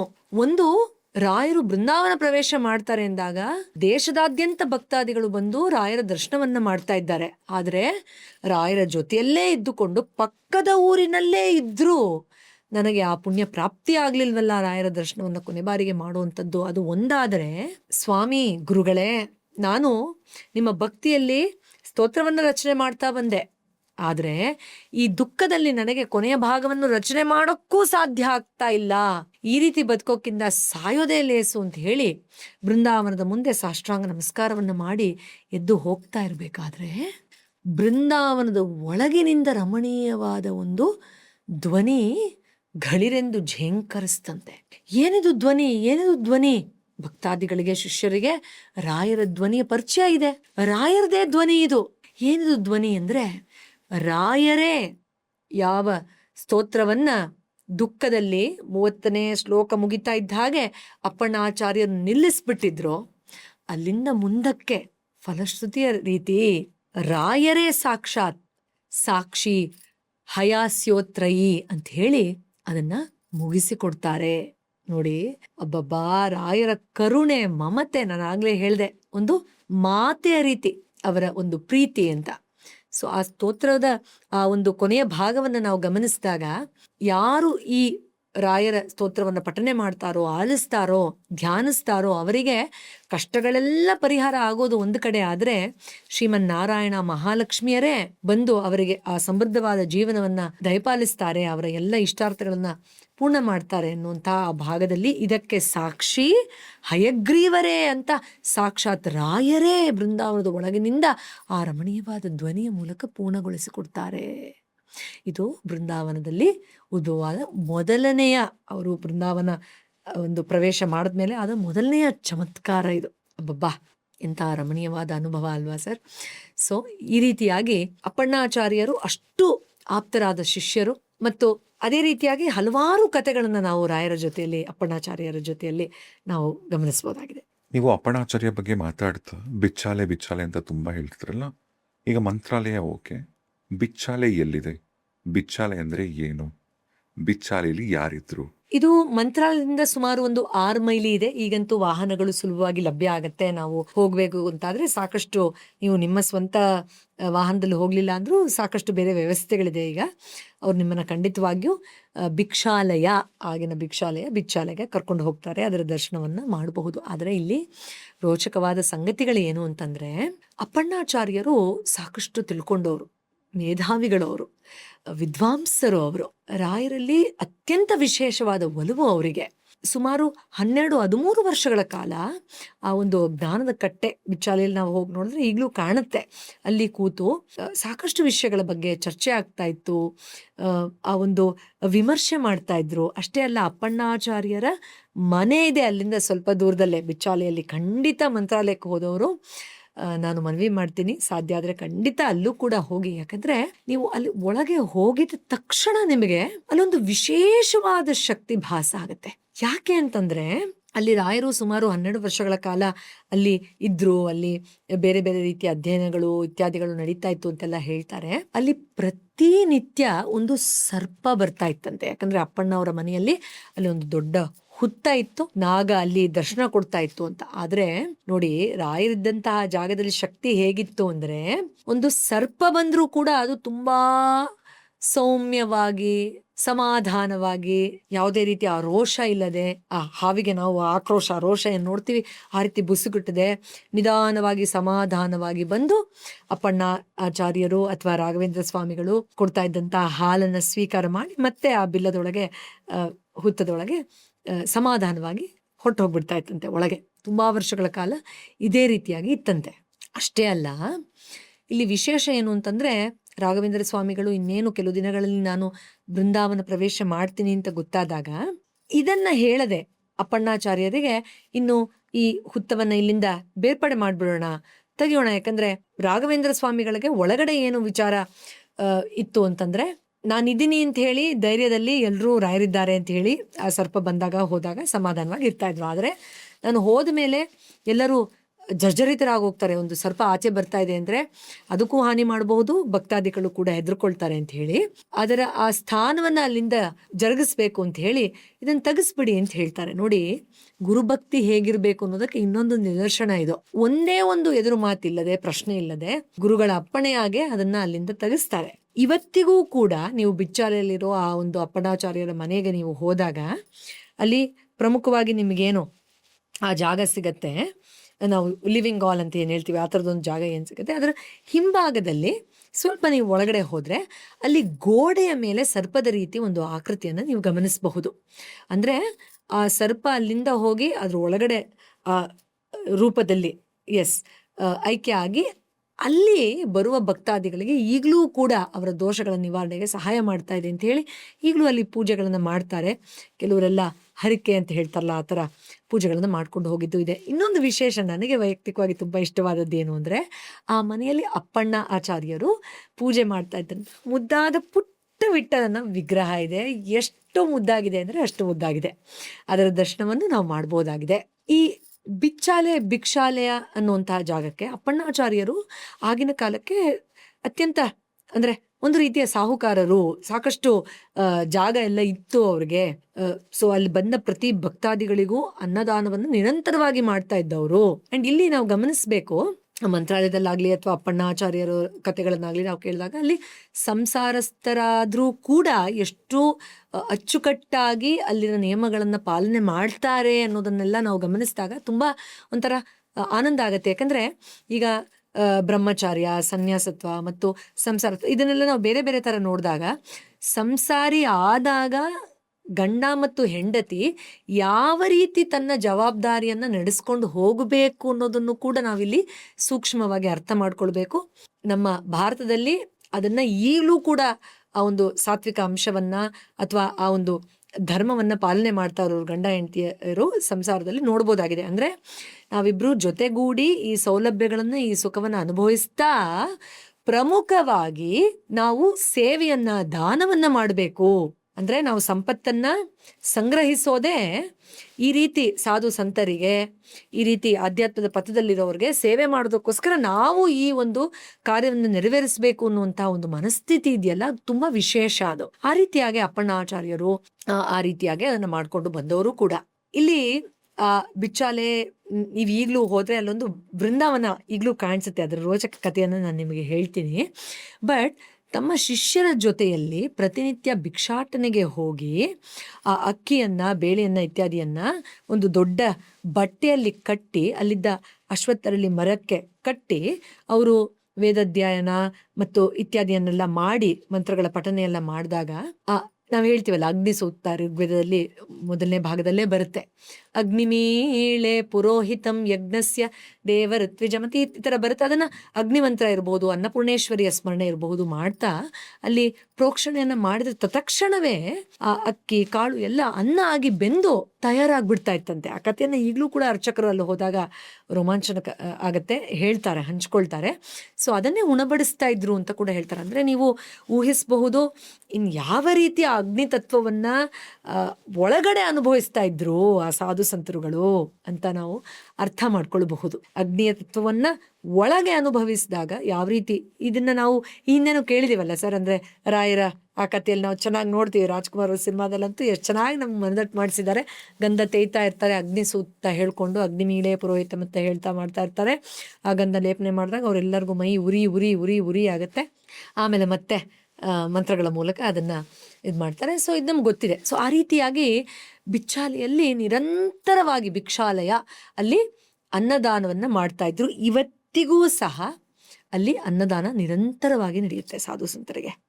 ಇಲ್ಲಿ ವಿಶೇಷ ಏನಪ್ಪ ಅಂದರೆ, ಪ್ರತಿ ಬಾರಿ ಅಪ್ಪಣ್ಣ ಆಚಾರ್ಯರು ಬಿಚ್ಚಾಲೆಯಿಂದ ಮಂತ್ರಾಲಯಕ್ಕೆ ಅಷ್ಟು ದೂರ ತುಂಗಾ ನದಿಯನ್ನು ದಾಟಿ ಹೋಗ್ತಾ ಇದ್ರು. ಅಲ್ಲಿ ಈ ಮಂತ್ರಾಲಯದಲ್ಲಿ ಅನ್ನದಾನ ಮಾಡೋಕ್ಕೆ ಬಾಳೆ ಎಲೆಗಳು ಅಲ್ಲಿಂದ ಬರ್ತಾ ಇತ್ತು ಅಂತೆಲ್ಲ ಕತೆ ಇದೆ. ವಿಳಿದೆಲೆಗಳು ಯಥೇಚ್ಛವಾಗಿ ಬೆಳೀತಾ ಇತ್ತು ಅಂತಿದೆ. ಸೊ ಆ ಬಾಳೆ ಎಲೆಗಳನ್ನು ಮಂತ್ರಾಲಯಕ್ಕೆ ತೊಗೊಂಡು ಹೋಗ್ಬೇಕಾದ್ರೆ ಅದೊಂದು ದಿಂಡು ಅಂತ ಹೇಳ್ತಾರಲ್ಲ, ಆ ಥರ ಕಟ್ಟಿ ಅದನ್ನು ನೀರು ಮೇಲೆ ಹಾಕಿ ಅದ್ರ ಮೇಲೆ ಕೂತು ಹೊಟ್ಟೋಗ್ತಾ ಇದ್ರು ತೇಲ್ಕೊಂಡು ಭಕ್ತಾದಿಗಳು ಅದನ್ನು ಸಾಗಿಸ್ಬೇಕಾದ್ರೆ ಅಂತೆಲ್ಲ ಸುಂದರವಾದ ಕಥೆಗಳನ್ನು ಹೇಳ್ತಾರೆ. ಬಟ್ ಪ್ರತಿ ಸಾರಿ ಇಲ್ಲಿಂದ ಅಲ್ಲಿಗೆ ಹೋಗ್ತಾ ಇರೋದನ್ನು ಗಮನಿಸಿ ರಾಯರು ಎಂಥ ಕರುಣಾಮಯಗಳು ಅಂದರೆ, ಅಪ್ಪಣ್ಣ ಆಚಾರ್ಯರಿಗೆ ಕನಸಿನಲ್ಲಿ ಬಂದು, ಅಪ್ಪಣ್ಣ ಪ್ರತಿ ಬಾರಿ ನೀನು ಮಂತ್ರಾಲಯಕ್ಕೆ ಬರಬೇಕಾಗಿಲ್ಲಪ್ಪ ನನ್ನ ದರ್ಶನ ಪಡೆಯೋದಕ್ಕೆ, ನಾನು ಇಲ್ಲೇ ಬಂದು ನೆಲೆಸ್ತೀನಿ ಅಂತ ಹೇಳ್ತಾರಂತೆ. ಅದೇ ಪ್ರಕಾರವಾಗಿ ರಾಯರ ಬೃಂದಾವನವನ್ನು ವಿಶೇಷವಾಗಿ ನಾವು ಇವತ್ತಿಗೂ ಕೂಡ ಅಲ್ಲಿ ಬಿಚ್ಚಾಲೆಯಲ್ಲಿ ಹರಿತಾ ಇರುವಂಥ ತುಂಗಾ ತೀರದ ಬದಿಯಲ್ಲೇ ಎಷ್ಟು ಪ್ರಶಾಂತವಾಗಿದೆ ಆ ಜಾಗ ಅಂದರೆ, ಅಬ್ಬಬ್ಬಾ, ಮಂತ್ರಾಲಯಕ್ಕೆ ಹೋದರೆ ನಾನಲ್ಲಿ ಹೋಗದೆ ಬಂದಿದ್ದು ದಿನಾನೇ ಇಲ್ಲ. ಖಂಡಿತವಾಗಿಯೂ ಅಲ್ಲಿ ಇಡೀ ದಿನ ಕಳೆದಿದ್ದು ಇದೆ ಎಷ್ಟೋ ಸಾರಿ, ಬೆಳಗಿಂದ ಸಂಜೆವರೆಗೂ. ಅಷ್ಟು ಪ್ರಶಾಂತವಾದ ಜಾಗ. ತುಂಗಾ ತೀರ ಅಲ್ಲೇ ಜುಳುಜುಳು ಅಂತ ಶಬ್ದ ಕೇಳಿಸ್ತಾ ಇರುತ್ತೆ. ಒಮ್ಮೊಮ್ಮೆ ಇವತ್ತಿಗೂ ಪ್ರವಾಹ ಹೆಚ್ಚಾದಾಗ ಬಹುಪಾಲು ಅಲ್ಲಿ ಬೃಂದಾವನ ಮುಳುಗಿದ್ದೂ ಇದೆ. ಇವತ್ತಿಗೂ ಈಗಲೂ ನಡೆಯುತ್ತೆ ಆ ರೀತಿ ರೋಮಾಂಚಕರವಾದ ವಿಷಯಗಳು, ಸಂಗತಿಗಳು. ಸೊ ಅಲ್ಲಿ ಅವರ ಒಂದು ಕನಸಿನಲ್ಲಿ ಯಾವ ರೀತಿ ಅವರಿಗೆ ಆ ಒಂದು ಅನುಭವ ಆಯಿತು, ಅದೇ ಪ್ರಕಾರವಾಗಿ ರಾಯರು ಜ್ಯೋತಿ ಸ್ವರೂಪದಲ್ಲಿ ಈಗಲೂ ಬಂದು ಅಲ್ಲಿ ಸೇವೆಯನ್ನು ಸ್ವೀಕಾರ ಮಾಡ್ತಾರೆ ಅಂತಿದೆ. ನೀವು ಆ ಬೃಂದಾವನದ ಬದಿಯಲ್ಲೇ ಅಲ್ಲಿ ಪ್ರಾಣದೇವರು, ಹನುಮಂತರ ಮೂರ್ತಿಯನ್ನು ನೋಡಬಹುದು, ನರಸಿಂಹರ ಮೂರ್ತಿಯನ್ನು ನೋಡಬಹುದು. ತುಂಬ ವಿಶೇಷ ಏನು ಅಂತಂದರೆ, ರಾಯರಿಗೆ ಈ ಕಡಲೆಕಾಳು ಬೀಜದ ಚಟ್ನಿ ಅದೆಲ್ಲ ತುಂಬ ಇಷ್ಟ ಅಂತೆ. ಆದ್ದರಿಂದ ಅದನ್ನು ರುಬ್ಬಿ ಮಾಡ್ತಾ ಇದ್ದಂತಹ ಹೊರಳು ಗುಂಡ್ಕಲ್ಲು ಅಂತೀವಲ್ಲ, ಅದೆಲ್ಲ ಈಗಲೂ ಇದೆ ಅಲ್ಲಿ, ಈಗಲೂ ಇದೆ. ಸೊ ಅದನ್ನು ನಾವು ನೋಡಬಹುದು. ತುಂಬ ಆನಂದ ಆಗುತ್ತೆ. ಅಲ್ಲಿ ಒಂದು ಪುಟಾಣಿ ಶಿವಲಿಂಗ ಇದೆ. ಸೊ ಅಲ್ಲಿ ಪೂಜೆ ಧ್ಯಾನ ಮಾಡ್ತಾ ಇದ್ದಾಗ ಉಪಯೋಗಿಸ್ತಾ ಇದ್ದದ್ದು. ಇದನ್ನೆಲ್ಲ ನಾವು ಆ ಭಿಕ್ಷಾಲಯ, ಆಗಿನ ಭಿಕ್ಷಾಲಯ, ಈಗಿನ ಬಿಚ್ಚಾಲೆಯಲ್ಲಿ ಖಂಡಿತವಾಗಿಯೂ ಗಮನಿಸಬಹುದು. ನನಗೆ ವೈಯಕ್ತಿಕವಾಗಿ ಅಲ್ಲಿ ಅತ್ಯಂತ ರೋಮಾಂಚನಕರವಾದ ಅನುಭವಗಳು ಆಗಿದ್ದೂ ಇದೆ ಮತ್ತು ಅತ್ಯಂತ ಪ್ರಶಾಂತವಾದ ಜಾಗ. ತುಂಬ ದೂರ ಏನಿಲ್ಲ, ನಿಮ್ಮದೇ ವಾಹನದಲ್ಲಿ ಹೋದರೆ ಸುಲಭವಾಗಿ ನೀವು ಹೋಗ್ಬೋದು. ಇಲ್ಲಾಂದರೂ ಈಗ ಆಟೋವರೆಲ್ಲ ಕರೀತಿರ್ತಾರೆ, ಬನ್ನಿ ಬನ್ನಿ ಬಿಚ್ಚಾಲೆ ಕರ್ಕೊಂಡು ಹೋಗ್ತೀವಿ ಅಂತ. ಅಪ್ಪಣ್ಣಾಚಾರ್ಯರಿದ್ದ ಮನೆಗೆ ಹೋಗಿ ಅಲ್ಲಿ ಕೂತು ಸ್ವಲ್ಪ ಹೊತ್ತು ಧ್ಯಾನ ಮಾಡಿ ದಯವಿಟ್ಟು ನೋಡಿ. ಸರ್ಪವನ್ನು ಸಮಾಧಾನ ಮಾಡುವಷ್ಟು ಶಕ್ತಿ ಅಂದರೆ ನಾವಲ್ಲಿ ಕೂತಾಗ ನಮ್ಮಲ್ಲೂ ರಾಗ, ದ್ವೇಷ, ಸೇಡು, ಸಿಟ್ಟು, ಕೋಪ ಅಲ್ವಾ, ಹಾವು ಕಕ್ಕೋ ಥರನೇ ವಿಷ ಕಕ್ತಾ ನಾವು. ಸೊ ನಮಗೆ ಸಮಾಧಾನ ಮಾಡೋದಕ್ಕೆ ಅತ್ಯಂತ ಸೂಕ್ತವಾದ ಜಾಗ ಅದು ಕೂಡ ಆಗಿದೆ. ಅದರಿಂದ ಅಲ್ಲಿ ಆ ಸಮಾಧಾನವನ್ನು ನಾವು ಅನುಭವಿಸ್ಬೋದಾಗಿದೆ. ಹೌದು, ಇಲ್ಲಿ ನನಗೆ ವಿಶೇಷವಾಗಿ ಅಪ್ಪಣ್ಣಾಚಾರ್ಯರ ವಿಷಯವಾಗಿ ಇಲ್ಲಿ ನಾವು ರಾಯರನ್ನ ಕರೆಸ್ಕೊಂಡ್ರು ಅಂತಲ್ಲ ನಾವು ಇದನ್ನು ನೋಡಬೇಕಾಗಿರೋದು. ಯಾವಾಗ ಒಬ್ಬ ಭಕ್ತರು ಆ ಪವಿತ್ರವಾದ ಶ್ರದ್ಧೆಯಿಂದ, ಸೇವೆಯಿಂದ, ನಿರಂತರ ಸ್ಮರಣೆಯಿಂದ ರಾಯರ ಆರಾಧನೆಯನ್ನು ಮಾಡ್ತಾರೋ, ಅಂದರೆ ಇಲ್ಲಿ ಶ್ರದ್ಧೆ ಅಂದರೆ ಅದು ಬಿಟ್ಟು ಇನ್ಯಾವುದೂ ಬೇಡ ನನಗೆ, ಅದೇ ಬೇಕು, ಫೇತ್, ಅಬ್ಸಲ್ಯೂಟ್ ಫೇತ್. ಆ ಶ್ರದ್ಧೆ ಇದ್ದಲ್ಲಿ ಸೇವೆ, ಬಿಚ್ಚಾಲೆಯಲ್ಲಂತೂ ನಿರಂತರವಾಗಿ ಅನ್ನದಾನದ ಮೂಲಕ ಸೇವೆ ಇವತ್ತಿಗೂ ನಡೀತಾ ಇದೆ. ಸೇವೆಯಾಗಲಿ ಅಥವಾ ನಿರಂತರ ಸ್ಮರಣೆ, ಹೀಗಾದರೂ ಹಾಗಾದರೂ ನೀವೇ ಗತಿ ಎನ್ನುವಂಥ ಒಂದು ನಿಷ್ಕಲ್ಮಶವಾದ ಪವಿತ್ರವಾದ ಭಕ್ತಿಯಲ್ಲಿ ಸ್ಮರಣೆ ನಡೀತಾ ಇದ್ದರೆ, ರಾಯರನ್ನ ನಾವು ಕರೆಸ್ಕೊಂಡ್ವಿ ಅಂತಲ್ಲ, ರಾಯರನ್ನ ಅನುಭವಿಸುವ ರೀತಿಯ ಶಕ್ತಿ ನಮ್ಮಲ್ಲಿ ಉದ್ಭವ ಆಗುತ್ತೆ. Receptivity towards experiencing the divine Guru in that very space. ಎಲ್ಲಿ ಸ್ಮರಣೆ ಮಾಡ್ತೀವೋ ಅಲ್ಲೇ ದೇವಾಲಯ, ಅಲ್ಲೇ ಮಂತ್ರಾಲಯ ಅಂತ ಎಷ್ಟು ಅದ್ಭುತವಾಗಿ ರಚನೆ ಮಾಡಿದ್ದಾರೆ. ಅದು ಎಷ್ಟು ನಿಜ ಅಂತ ಅನ್ಸುತ್ತೆ ಇದನ್ನು ಗಮನಿಸಿದಾಗ. ಸೊ ಆ ಒಂದು ಸ್ಮರಣೆಯಲ್ಲಿ, ಶ್ರದ್ಧೆಯಲ್ಲಿ, ಸಮರ್ಪಣಾ ಭಾವನೆಯಲ್ಲಿ ಅವರು ಆರಾಧನೆ ಮಾಡಿದಾಗ ಜ್ಯೋತಿ ಸ್ವರೂಪದಲ್ಲಿ ತಾನೇ ಸಾಕ್ಷಾತ್ ಬಂದು ಅಲ್ಲಿ ನೆಲೆಯಾಗಿ ಈಗಲೂ ಭಕ್ತಾದಿಗಳು ಅದನ್ನು ಗಮನಿಸಬಹುದು, ನೋಡಬಹುದು ಅನ್ನೋದನ್ನು ನಾವು ಗಮನಿಸ್ಬೋದಾಗಿದೆ ವಿಶೇಷವಾಗಿ ಅಲ್ಲಿ. ಸರ್, ಇಲ್ಲಿ ಮಧ್ಯ ಮಧ್ಯದಲ್ಲಿ ಕೆಲವು ಅಂಶಗಳನ್ನು ನಾವು ಸೂಕ್ಷ್ಮವಾಗಿ ಗಮನಿಸಬೇಕು. ನೋಡಿ, ಅಪ್ಪಣ್ಣ ಆಚಾರ್ಯರಿಗೆ ಅಷ್ಟು ಆಳವಾದ ನೋವು ಅನುಭವಕ್ಕೆ ಬರಲಿಲ್ಲ ಅಂದಿದ್ರೆ, ಅಯ್ಯೋ ನನ್ನ ಗುರುಗಳನ್ನೇ ನಾನು ನೋಡೋಕ್ಕಾಗಲಿಲ್ವಲ್ಲ ಬೃಂದಾವನ ಪ್ರವೇಶ ಮಾಡಬೇಕಾರೆ ಅಂತ ಆ ಒಂದು ಆಳವಾದ ನೋವನ್ನು ಅನುಭವಿಸದೇ ಇದ್ದಿದ್ರೆ ಇಂಥ ದೊಡ್ಡ ಸ್ತೋತ್ರ, ಇಂಥ ವಿಶೇಷವಾದ ಸ್ತೋತ್ರ, ರಾಯರೇ ಸಾಕ್ಷಾತ್ ತಮ್ಮ ರಮಣೀಯವಾದ ಧ್ವನಿಯಿಂದ ಪೂರ್ಣಗೊಳಿಸಿದ ಸ್ತೋತ್ರದ ಫಲವನ್ನು ಕೋಟ್ಯಾಂತರ ಜನ ಇವತ್ತು ಪಠನೆ ಮಾಡಿ ಲಾಭವನ್ನು ಪಡೆಯೋಕೆ ಸಾಧ್ಯ ಆಗ್ತಾ ಇರಲಿಲ್ಲ ಅಲ್ವಾ. ಮತ್ತು ಎಷ್ಟೋ ಸಂಗತಿಗಳಲ್ಲಿ ನಾವು ಸೂಕ್ಷ್ಮವಾಗಿ ಗಮನಿಸಿದ್ರೆ ನಮಗೆ ಅಯ್ಯೋ ನಾನು ಕೇವಲ ತೋರಿಕೆಗೆ ನಾನು ಅವರ ಭಕ್ತಿ ಮಾಡ್ತಿದ್ನಾ, ವಾಸ್ತವದಲ್ಲಿ ನಾನು ಭಕ್ತಿಯನ್ನು ಅನುಭವಿಸ್ತಾ ಇದ್ದೀನಾ ಇಲ್ವಾ ಅಂತ ಪ್ರಶ್ನೆ ಮಾಡುವಂತಹ ಭಕ್ತರನ್ನು ನಾವು ರಾಯರ ಶಿಷ್ಯರಾಗಿ ನೋಡ್ತೀವಿ ಅಂತಾದರೆ, ಅಂದರೆ ನಮಗೆಲ್ಲ ಈಗ ನಂಗೆ ಮುಂದೆಯಿಂದ VIP ದರ್ಶನ ಕೊಡಿಸ್ಬಿಟ್ರು, ನಂಗೆ ಶಾಲ ಹಾಕಿದ್ರು, ನನ್ಗೆ ಹೂವು ಕೊಟ್ಟರು, ನಾನು ದಾನ ಮಾಡಿದ್ದಕ್ಕೆ ನಂಗೆ ಸ್ಪೆಷಲ್ ಟ್ರೀಟ್ಮೆಂಟ್ ಕೊಟ್ಟರು, ನಮ್ಮ ಮೈಂಡು ಅಲ್ಲೇ ಓಡ್ತಾ ಇರುತ್ತೆ. ನನಗೂ ಆಯಿತು, ನನಗೆ ಈ ಒಂದು ಎಕ್ಸ್ಪೀರಿಯನ್ಸ್ ಆಯಿತು, ನಮ್ಮ ಮೈಂಡ್ ಅಷ್ಟಕ್ಕೆ ಸೀಮಿತವಾಗಿ ಓಡ್ತಾ ಇರುತ್ತೆ. ಆದರೆ ಇಲ್ಲೊಬ್ಬರು ಭಕ್ತಾದಿಗಳು, ಅಪ್ಪಣ್ಣಾಚಾರ್ಯರಂಥವರು ಅಥವಾ ಬಿಚ್ಚಾಲೆಯಲ್ಲಿರುವ ಆ ಕಥೆಗಳನ್ನೆಲ್ಲ ನಾವು ಗಮನಿಸ್ತಾ ಹೋದರೆ ಇಷ್ಟು ವಿಶೇಷವಾದ ಶ್ರೇಷ್ಠ ಶಿಷ್ಯರಾಗಿಯೂ ಕೂಡ ಇಲ್ಲೆಲ್ಲಾದರೂ ನನ್ನಿಂದ ತಪ್ಪಾಯ್ತೇನೋ ಅನ್ನೋ ಹಂತದಲ್ಲಿ ಯೋಚನೆ ಮಾಡ್ತಾರೆ. ಅಂದರೆ ಇನ್ನು ನಾವು ಎಷ್ಟು ಆಳವಾಗಿ ಆ ಭಕ್ತಿಯನ್ನು ನಾವು ಅಟ್ಲೀಸ್ಟ್ ಈ ಸಂಗತಿಗಳಿಂದ ಕಲಿತು ಅನುಭವಿಸಬೇಕು ಅನ್ನೋದು ನಮಗೆ ಇಲ್ಲಿ ಗೊತ್ತಾಗತ್ತೆ. ಮತ್ತು ಧ್ಯಾನದ ಮಹತ್ವವನ್ನು ಒಂದು ಕಡೆ ಬಿಚ್ಚಾಲೆ, ಒಂದು ಕಡೆ ಪಂಚಮುಖಿ, ಶರಣಾಗತಿ, ನಾನಾಗಲೇ ಹೇಳಿದಾಗೆ ಸಮರ್ಪಣೆ, ಶ್ರದ್ಧೆ ಮತ್ತು ಸಮರ್ಪಣಾ ಭಾವನೆಯಲ್ಲಿ ಧ್ಯಾನದ ಮಹತ್ವವನ್ನು, ಆ ಧ್ಯಾನಕ್ಕೆ ನಿಂತ ಶಕ್ತಿ ಇತ್ತು. ಎಲ್ಲ ದೇವಾನ್ ದೇವತೆಗಳು ಬಂದು ಅಲ್ಲಿ ದರ್ಶನ ಕೊಟ್ಟು ಭಕ್ತಾದಿಗಳಿಗೆ ಬೇಕಾದ್ದನ್ನು ಕೊಡೋಕ್ಕೆ ಒಂದು ಸಮೃದ್ಧತೆ ಇರಬಹುದು, ಒಂದು ಶಕ್ತಿ ಇರಬಹುದು, ವಾಯುಪುತ್ರರಿಂದ ನಕಾರಾತ್ಮಕ ಅಂಶಗಳಿಂದ ಬಿಡುಗಡೆ ಇರ್ಬೋದು, ಎಲ್ಲವನ್ನೂ ದಯಪಾಲಿಸುವಂಥ ಸಾಮರ್ಥ್ಯವನ್ನು ಅಲ್ಲಿ ತೋರಿಸ್ಕೊಟ್ಟಿದ್ದಾರೆ. ಆದ್ದರಿಂದ ಈ ಎರಡೂ ಜಾಗಗಳು ಅಲ್ಲಿ ಕೂತು ಸಮಾಧಾನವಾಗಿ ರಾಯರ ಆರಾಧನೆ ಧ್ಯಾನವನ್ನು ಮಾಡೋದನ್ನು ಕೂಡ ನಮಗೆ ತಿಳಿಸ್ಕೊಡ್ತಾ ಇದೆ ಎರಡೂ ಜಾಗಗಳಲ್ಲಿ. ಅದರಿಂದ ಖಂಡಿತ ಅತ್ಯಂತ ವಿಶೇಷ ಎರಡು. ಮಂತ್ರಾಲಯಕ್ಕೆ ಹೋಗಿ ನೀವು ವಾಪಸ್ ಬರ್ತಾ ನಿಮಗೆ ಲೆಫ್ಟಲ್ಲೇ ಒಂದು ಈಗ ಕಲ್ಲಿಂದೊಂದು ಆಂಜನೇಯಂದೊಂದು ದೇವಸ್ಥಾನ ಮಾಡ್ತಾರೆ. ಆದರೆ ನೀವು ಮಂತ್ರಾಲಯಕ್ಕೆ ಹೋದರೆ ಮಿಸ್ ಮಾಡ್ದಂಗೆ ಹೋಗ್ಬೇಕಾಗಿರ್ತಕ್ಕಂಥ ಮತ್ತೊಂದು ಜಾಗ ಅಂದರೆ ಅದೇನೆ ಪಂಚಮುಖಿ ಆಂಜನೇಯನ ದೇವಾಲಯ. ಗಾಣದಾಳ ಅನ್ಸತ್ತಲ್ಲ, ಈ ಊರಿಗೆ ಮಂತ್ರಾಲಯಕ್ಕೆ ಹೋದವರು ಎಲ್ಲರೂ ಇಲ್ಲಿ ಬಂದೇ ಬರ್ತಾರೆ. ಯಾಕಂದ್ರೆ ನಿಮಗೆ ಹನುಮಂತ, ರಾಯರು ಎಲ್ಲರೂ ಇದ್ದಂಥ ಸ್ಥಳ ಅದು. ಈ ಪಂಚಮುಖಿ ಆಂಜನೇಯ ಸ್ವಾಮಿಗೂ ರಾಯರಿಗೂ ಏನ್ ಸಂಬಂಧ? ಆ ಬೆಟ್ಟ, ಆ ಊರೇನಿದೆ ಅಲ್ಲ, ಅದ್ರ ಬಗ್ಗೆ. ಹೌದು, ಆಬ್ಸಲ್ಯೂಟ್ಲಿ. ಐ ಥಿಂಕ್ ಮಂತ್ರಾಲಯಕ್ಕೆ ಹೋದವ್ರು ಎಲ್ಲರೂ ಆ ಗಾಣದಲ್ಲಿ ಪಂಚಮುಖಿ ಆಂಜನೇಯ ದೇವಸ್ಥಾನಕ್ಕೆ ಹೋಗ್ತಾರೆ.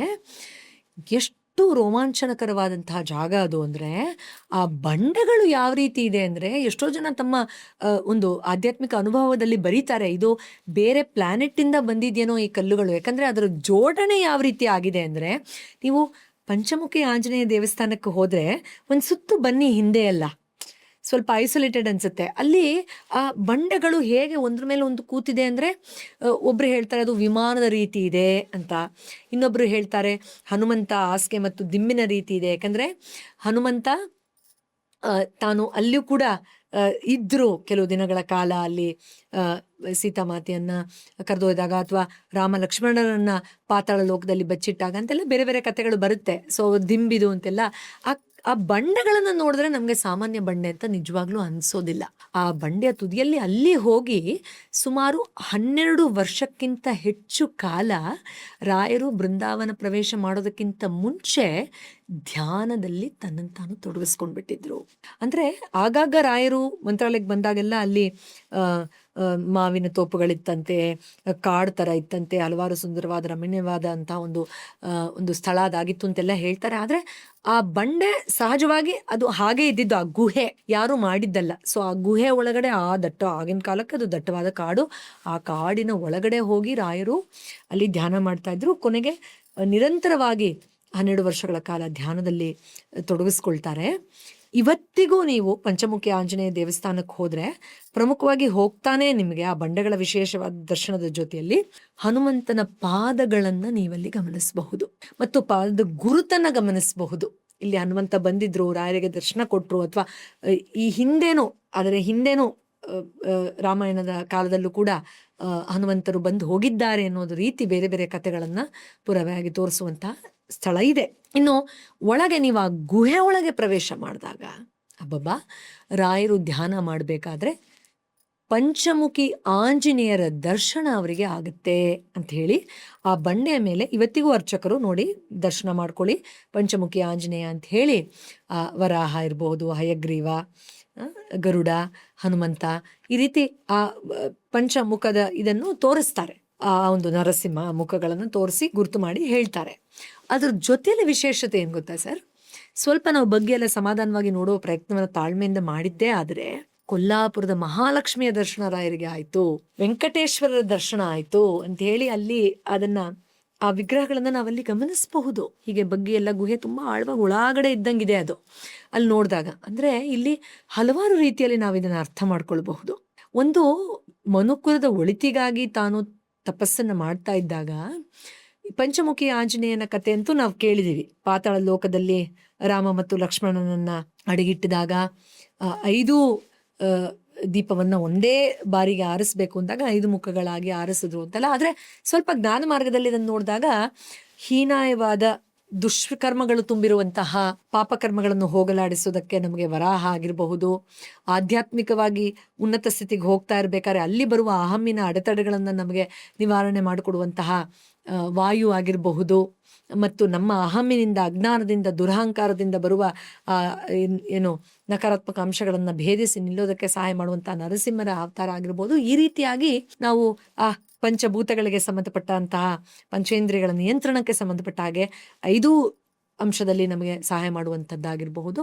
ಸೊ ಭಕ್ತಾದಿಗಳ ಒಂದು ಒಳಿತಿಗಾಗಿ ಅವರು ಮಾಡ್ತಾ ಇದ್ದಂತಹ ತಪಸ್ಸು ಅಲ್ಲಿ ಎಲ್ಲಿ ರಾಮರಿರ್ತಾರೋ, ರಾಘವರಿರ್ತಾರೋ ಅಲ್ಲಿ ಮೂಲ ಪ್ರಾಣ ದೇವರು ಬಂದೇ ಬರ್ತಾರೆ, ಇದ್ದೇ ಇರ್ತಾರೆ.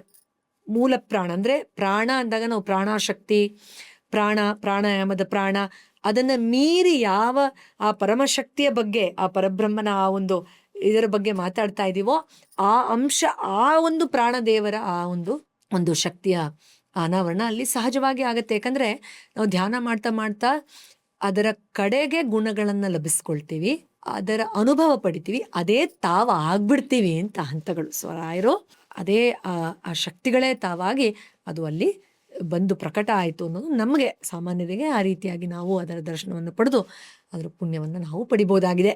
ಸೊ ಅದರಿಂದ ತುಂಬ ವಿಶೇಷ ಪಂಚಮುಖಿ ಆಂಜನೇಯ ದೇವಸ್ಥಾನ. ಮತ್ತು ಅಲ್ಲಿ ದೇವಸ್ಥಾನ ಇದೆ. ಪ್ರತಿ ಅಮಾವಾಸ್ಯೆಗೆ ವಿಶೇಷವಾಗಿ ಅಲ್ಲಿ ಊರವರೆಲ್ಲ ತುಂಬ ಜನ ಸೇರ್ತಾರೆ. ಅಮಾವಾಸ್ಯೆಯಲ್ಲಿ ನಕಾರಾತ್ಮಕ ಅಂಶಗಳನ್ನು ಬಿಡುಗಡೆ ಮಾಡೋದಕ್ಕೆ ಸಹಾಯ ಮಾಡುತ್ತೆ ಅಂತ ಹೇಳಿ ಆರಾಧನೆಯನ್ನು ಮಾಡ್ತಾರೆ. ಆ ಬಂಡೆಯ ಮೇಲೆ ನೀವು ಕುಳಿತುಕೊಂಡ್ರೆ ಒಂದು ರೀತಿ ಮನಸ್ಸು ಪುಳಕಿತ ಆಗುತ್ತೆ. ಏನೋ ವಿಶೇಷವಾಗಿ ಯಾವುದೋ ಬೇರೆ ಗ್ರಹದಿಂದ ಬಂದ ಕಲ್ಲುಗಳ ರೀತಿ ನನಗಂತೂ ಖಂಡಿತ ಭಾಸ ಆಗಿದೆ. ಸೊ ಅಲ್ಲಿ ತಪಸ್ಸನ್ನು ಗೈದು ಅಲ್ಲಿ ಹನುಮಂತರು ರಾಯರಿಗೆ ದರ್ಶನ ಕೊಟ್ಟಾಗ ಅವರು ಗುರುತು ಮಾಡಿ ತೋರಿಸಿದ್ರು, ನಿನ್ನ ಬೃಂದಾವನವನ್ನ ಇಲ್ಲಿ ಮಾಡ್ಬೇಕಪ್ಪ ಅಂತ ಹನುಮಂತರೇ ಅವ್ರಿಗೆ ಮಾರ್ಗದರ್ಶನವನ್ನ ಕೊಟ್ರು ಅಂತ ಕೂಡ ಕೆಲವರು ಅಲ್ಲಿ ಕಥೆ ರೂಪವಾಗಿ ಹೇಳ್ತಾರೆ. ಖಂಡಿತ ಹನುಮಂತರ ಶಕ್ತಿಯಲ್ಲಿ ಪ್ರಮುಖವಾಗಿ ನಮಗೆ ಭಾಸ ಆಗುತ್ತೆ, ಖಂಡಿತವಾಗಿಯೂ ಹೌದು. ಅದರಿಂದ ಪಂಚಮುಖಿ ಆಂಜನೇಯ ದೇವಸ್ಥಾನ, ಕೊಲ್ಲಾಪುರ ದೇವಿ, ಶ್ರೀ ವೆಂಕಟೇಶ್ವರ ಅವರೆಲ್ಲರೂ ಒಂದೇ ಜಾಗದಲ್ಲಿ ಆ ಗುಹೆಯಲ್ಲಿ, ರಾಯರು ಒಂದು ಗುಹೆಯಲ್ಲಿ ಕೂತು 12 ವರ್ಷಗಳ ಕಾಲ ತಪಸ್ಸು ಮಾಡಿದರೆ ಎಂಥ ಶಕ್ತಿ ಉದ್ಭವ ಆಗಿರಬಹುದು. ಅಲ್ಲಿ ನೀವು 5 ನಿಮಿಷ ಕಾಲ ಕಳೆದ್ರೂ ನಿಮಗೆ ಎಂಥ ಲಾಭ ಸಿಗಬಹುದು. ಒಮ್ಮೆ ಯೋಚನೆ ಮಾಡಿದ್ರೆ ರೋಮಾಂಚನ ಆಗೋಗುತ್ತೆ. ಈಗ ಕರ್ನಾಟಕದ ಆದ್ಯಂತ, ಕರ್ನಾಟಕ ಅಲ್ಲ, ವಿಶ್ವದಲ್ಲಿ ಎಲ್ಲೆಲ್ಲೆಲ್ಲಿ ರಾಯರ ಮಠಗಳಿದೆಲ್ಲ, ಪ್ರತಿ ಮಠದಲ್ಲೂ ಕೂಡ ನೀವು ರಾಯರನ್ನ ಒಂದು ಬೃಂದಾವನ ರೂಪದಲ್ಲೇ ನಾವು ಆರಾಧನೆ ಮಾಡೋದು ಅಲ್ವಾ? ಆದರೆ ರಾಯರಿಗೆ ಒಂದು ಮೂರ್ತಿ ಆಕಾರದ ಒಂದು ದೇವಾಲಯ ಎಲ್ಲಾದರೂ ಇದೆಯಾ? ಖಂಡಿತ ಹೌದು, ಖಂಡಿತ ಹೌದು. ನಾನು ಇಲ್ಲಿ ನಂದೊಂದು ವೈಯಕ್ತಿಕ ಅನುಭವವನ್ನು ಹೇಳ್ತಾನೆ ಈ ಕಥೆಯನ್ನು ಹೇಳ್ತೀನಿ. ಯಾಕೆಂದರೆ ಈ ಜಾಗ ಈ ರೀತಿದೊಂದು ಇದೆ. ಎಲ್ಲ ಕಡೆ ಬೃಂದಾವನದ ರೂಪದಲ್ಲೇ ರಾಯರು ಇರೋದು, ಆದರೆ ಮೂರ್ತಿ ರೂಪದಲ್ಲೂ ಇದ್ದಾರೆ ಅನ್ನೋದು ವೈಯಕ್ತಿಕವಾಗಿ ನನಗೂ ಗೊತ್ತಿರಲಿಲ್ಲ. ಬಹಳ ವರ್ಷಗಳ ಹಿಂದೆಯ ಕತೆ ಇದು. ನನ್ನ ವೈಯಕ್ತಿಕ ಅನುಭವ ನಾನು ಮುಕ್ತವಾಗಿ ಹಂಚ್ಕೊಳ್ತಾ ಇದ್ದೀನಿ. ನನಗೆ ಆಸ್ಟ್ರೇಲಿಯಾದು PR ಸಿಕ್ಕಿತ್ತು. ಸೊ ನಾನು ವಾಪಸ್ ಇಂಡಿಯಾದಿಂದ ಆಸ್ಟ್ರೇಲಿಯಾಗೆ ಹೋಗ್ಬಿಡ್ಬೇಕಾ, ಇಲ್ಲ ಈ ಥೆರಪಿಗಳನ್ನ ಕಂಟಿನ್ಯೂ ಮಾಡಬೇಕಾ ಅನ್ನೋ ದ್ವಂದ್ವ ಎಷ್ಟರ ಮಟ್ಟಿಗೆ ನನ್ನನ್ನು ಆವರಿಸಿತ್ತು ಅಂದರೆ ನಾನು ಹೇಳೋಕ್ಕಾಗಲ್ಲ. ಹಾಗಿರ್ಬೇಕಾದ್ರೆ ನಮ್ಮ ಮನೆಯಲ್ಲಿ ನಮ್ಮ ತಂದೆ ಮಂಜುನಾಥನ ಭಕ್ತರು, ನಾವು ತುಂಬ ಹೆಚ್ಚು ಹೋಗ್ತಾ ಇದ್ದಿದ್ದು ಧರ್ಮಸ್ಥಳಕ್ಕೆ. ಅದರಿಂದ ರಾಯರು, ಮಂತ್ರಾಲಯ ಈ ಅನುಭವ ಇಲ್ಲದೇ ಇದ್ದರೂ ಕೂಡ ಅದು ಯಾವ ಪೂರ್ವ ಜನ್ಮದ ಪುಣ್ಯದ ಫಲವೋ, ರಾಯರು ಕನಸಿನಲ್ಲಿ ಬಂದು ಒಂದು ಕೇಸರಿ ಬಣ್ಣದ್ದು ಈ ರೀತಿಯಾದಂಥ ಒಂದು ಶಾಲನ್ನು ಒದ್ದಿಸಿ, ನೀನು ಇದೇ ವೃತ್ತಿಯಲ್ಲಿ, ಇದೇ ದೇಶದಲ್ಲಿ ಇದೇ ವೃತ್ತಿಯಲ್ಲಿ ಮುಂದುವರಿಬೇಕು ಮಗು ಅಂತ ಆಶೀರ್ವಾದ ಮಾಡಿದ ರೀತಿ ಭಾಸ ಆಯಿತು. ಮತ್ತು ಪ್ರಾಮಾಣಿಕವಾಗಿ ನನಗೆ ನಂಜನಗೂಡಿನ ಬಳಿ ಮೂರ್ತಿ ರೂಪದಲ್ಲಿ ನಾನಿದ್ದೀನಿ, ಬಂದು ನನ್ನ ದರ್ಶನ ಮಾಡು ಅಂತ ಹೇಳ್ದಂಗಾಯ್ತು. ಮಂತ್ರಾಲಯಕ್ಕೆ ಅದುವರೆಗೂ ಹೋಗದೆ ಇರೋ ನನಗೆ ಅದು ಎಲ್ಲಿದೆ ಅಂತ ಗೊತ್ತಿಲ್ಲ. ಅವಾಗೆಲ್ಲ ಇಂಟರ್ನೆಟ್ ಎಲ್ಲ ಅಷ್ಟು ಪಾಪ್ಯುಲರ್ ಇರಲಿಲ್ಲ. ಸೊ ಹೇಗೆ ಕಂಡುಹಿಡಿಯೋದು ಏನೂ ಗೊತ್ತಿಲ್ಲ. ಆದರೆ ನೋಡಿ ಗುರುಗಳ ಕೃಪೆ ಹೇಗಿರುತ್ತೆ. ಅದಾಗಿ ಕೇವಲ ಒಂದು 5-6 ದಿನಗಳಲ್ಲೇ ಆಗೆಲ್ಲ ಚಂದನ ವಾಹಿನಿಯಲ್ಲಿ ಒಂದೊಂದು ಪುಣ್ಯಕ್ಷೇತ್ರದ ಬಗ್ಗೆ, ಸ್ಥಳಗಳ ಬಗ್ಗೆ ಟೆಲಿಕಾಸ್ಟ್ ಆಗ್ತಾ ಇತ್ತು ಪ್ರೋಗ್ರಾಮು. ಅವತ್ತು ಸಂಜೆ ಹೀಗೆ ಟಿ ವಿ ನೋಡ್ತಾ ಇದ್ದಾಗ ನಂಜನಗೂಡಿನಲ್ಲಿ ರಾಯರ ಈ ಮೂರ್ತಿ ಸ್ವರೂಪದ ದೇವಸ್ಥಾನದ ಬಗ್ಗೆ ಪರಿಚಯ ಮಾಡಿಕೊಟ್ರು. ಸೊ ಅದಾಗಿ ಕೆಲವೇ ದಿನಗಳಲ್ಲಿ ನಾನು ಅಲ್ಲಿ ಹೋಗಿ ದರ್ಶನ ಮಾಡಿ ರಾಯರ ಅನುಗ್ರಹದ ಪ್ರಕಾರವಾಗಿ ನನ್ನ ವೃತ್ತಿಯನ್ನು ಇಲ್ಲೇ ನಾನು ಮುಂದುವರಿಸಿದೆ. ಈಗ ರೀಸೆಂಟಾಗಿ ಪ್ರಾಬ್ಲಿ 1.5-2 ವರ್ಷದ ಮುಂಚೆ ಕೂಡ ನಾನು ನಮ್ಮ ಹಸ್ಬೆಂಡಿಗೆ ಕತೆನೆಲ್ಲ ಹೇಳಿ ಅವ್ರಿಗೂ ಕೂಡ ಅಲ್ಲಿ ಕರ್ಕೊಂಡು ಹೋಗಿ ದರ್ಶನ ಮಾಡಿಸಿದ್ದುಂಟು. ಸೊ ಏನಿದು ಕತೆ? ಒಮ್ಮೆ ಒಬ್ಬರು ಬಟ್ಟೆ ಒಗೆಯೋರು ಒಂದು ನಿರ್ದಿಷ್ಟವಾದ ಕಲ್ಲಿನ ಮೇಲೆ ಯಾವಾಗಲೂ ರಾಮ ರಾಮ ರಾಮ ಅಂದ್ಕೊಂಡು ಬಟ್ಟೆ ಒಗಿತಾ ಇದ್ರಂತೆ. ಆಗ ಅವರಿಗೆ ಕನಸಿನಲ್ಲಿ ರಾಯರು ಬಂದು, ನೋಡಪ್ಪ ನೀನು ದಿನಾಗ್ಲೂ ಬಟ್ಟೆ ಒಗಿತಾ ಇದೆಯಲ್ಲ, ಆ ಕಲ್ಲಿನ ಹಿಂದೆ ನೀನು ತಿರುಗಿಸಿದ್ರೆ ನನ್ನ ಮೂರ್ತಿ ಇದೆ. ಈ ಕಲ್ಲನ್ನು ನೀನು ಮರುದಿನ ಒಬ್ಬರು ವಿಶೇಷವಾದ ಬ್ರಾಹ್ಮಣರು ಬಂದು ನಿನ್ನ ಬಳಿ ಕೇಳ್ತಾರೆ, ಅದನ್ನು ಅವ್ರಿಗೆ ಕೊಟ್ಟು ಬಿಡಬೇಕು ಅಂತ ಹೇಳ್ತಾರೆ. ಅದೇ ಸಂದರ್ಭದಲ್ಲಿ, ಒಂದೇ ಸಂದರ್ಭದಲ್ಲಿ ಬೇರೆ ಬೇರೆಯವರಿಗೆ ರಾಯರು ಕನಸಿನಲ್ಲಿ ಬಂದು ಹೇಳುವಂತಹ ಸಂದೇಶ ಇದು. ಆ ವಿಶೇಷವಾದ ಬ್ರಾಹ್ಮಣರಿಗೆ ಈ ರೀತಿಯಾಗಿ ನನ್ನ ಮೂರ್ತಿ, ಒಂದು ಬಟ್ಟೆ ಒಗೆಯೋರು ಒಬ್ಬರು ಕಲ್ಲು ಉಪಯೋಗಿಸ್ತಾ ಇದ್ದಾರೆ, ಆ ಕಲ್ಲನ್ನು ಅವರು ತಲೆ ಮೇಲೆ ಹೊತ್ತು ತರ್ತಾರೆ, ನೀನು ಅದನ್ನು ಅಲ್ಲಿ ಹೋಗಿ ತಗೊಂಡು ತಲೆ ಮೇಲೆ ಹೊತ್ಕೊಂಡು ನಡ್ಕೊಂಡು ಹೋಗ್ತಾ ಇರಬೇಕಾದ್ರೆ ನಿನ್ನಿಂದ ಆಗಿನ ಕೃಷ್ಣರಾಜ ಒಡೆಯರು 3 ಅವರು ಬಂದು ಮಹಾರಾಜರು ನಿನ್ನಿಂದ ಆ ಕಲ್ಲನ್ನು ತಗೊಳ್ತಾರೆ. ಅಲ್ಲಿಂದ ನನ್ನ ಪರಮಭಕ್ತ ಸುಜನೇಂದ್ರ ತೀರ್ಥರ ಮೂಲಕ ನಾನು ಇಲ್ಲಿ ನಂಜನಗೂಡಿನಲ್ಲಿ ಮೂರ್ತಿ ಸ್ವರೂಪವಾಗಿ ಸ್ಥಾಪನೆ ಆಗ್ತೀನಿ ಅಂತ ಅಲ್ಲಿ ಬ್ರಾಹ್ಮಣರಿಗೆ ಕನಸಿನಲ್ಲಿ ಬಂದು ಹೇಳ್ತಾರೆ.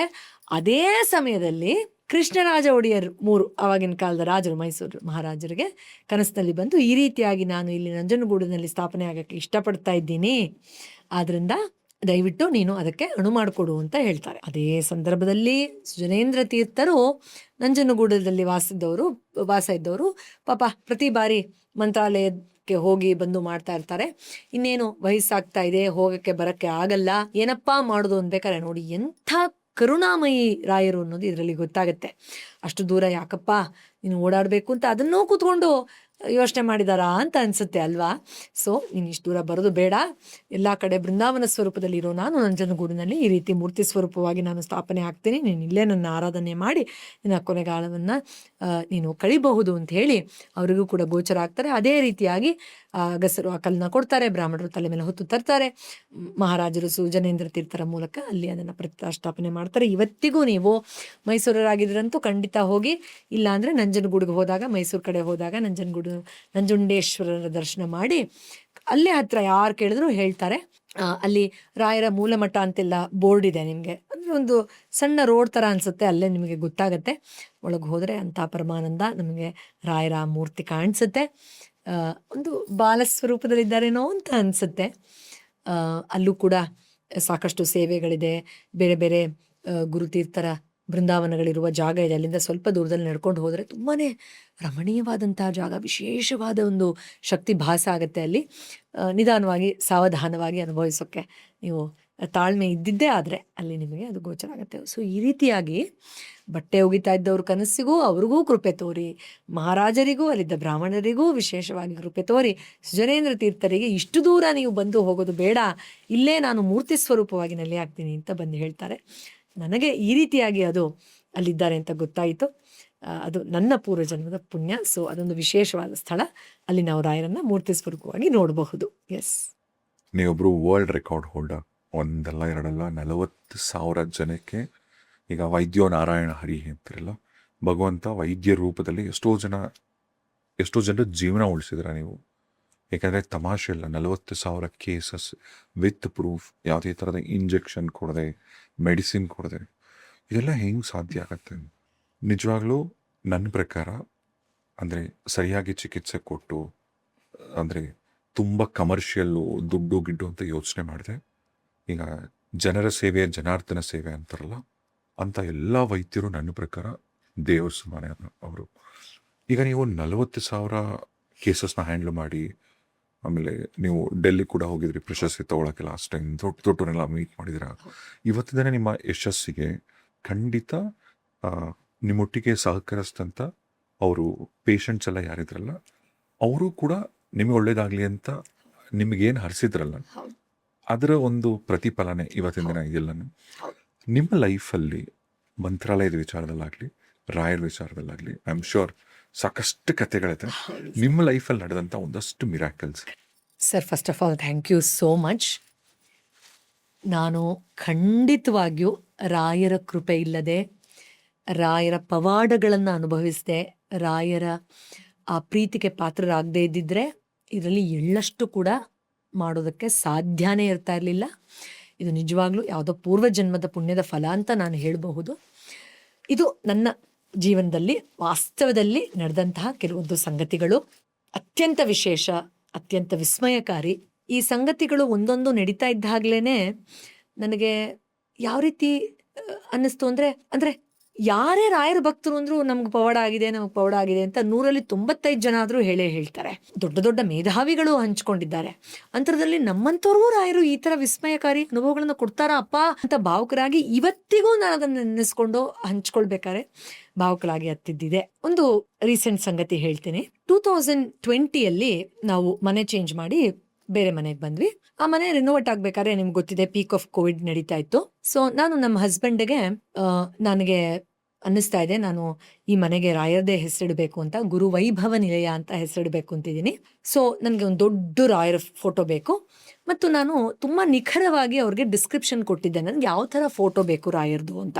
ಅಂದರೆ ನಮ್ಮದು ಗ್ರೌಂಡ್ ಫ್ಲೋರಿಂದ ಫಸ್ಟ್ ಫ್ಲೋರ್ಗೆ ಹೋಗಬೇಕಾದ್ರೆ ಆ ಒಂದು ಸ್ಟೇರ್ ವೇಲ್ ಏನಿದೆ, ಒಂದು ವಾಲ್ ಬರುತ್ತಲ್ವ, ಹೀಗೆ ಮೆಟ್ಲು ಹತ್ಕೊಂಡು ಹೋದರೆ ಆ ವಾಲನ್ನು ಅದು ಕಂಪ್ಲೀಟಾಗಿ ಕವರ್ ಮಾಡೋಷ್ಟು ದೊಡ್ಡದಾಗಿರಬೇಕು. ಮೆಟ್ಲು ಹತ್ತಾ ಇದ್ದಾಗ ಪ್ರತಿ ಸತಿ ರಾಯರನ್ನ ನೋಡಿಕೊಂಡು ನಾವು ಮೆಟ್ಲು ಹತ್ತಬೇಕು ಅನ್ನೋ ಥರ ನನಗೊಂದು ಆಸೆ. ಸೊ ಅದೊಂದು ಶೈನಿಂಗ್ ಮೆಟೀರಿಯಲ್ ಈ ನಡುವೆ ಬರುತ್ತೆ ಫೋಟೋಲಿ, ಆ ಥರನೇ ಇರಬೇಕು.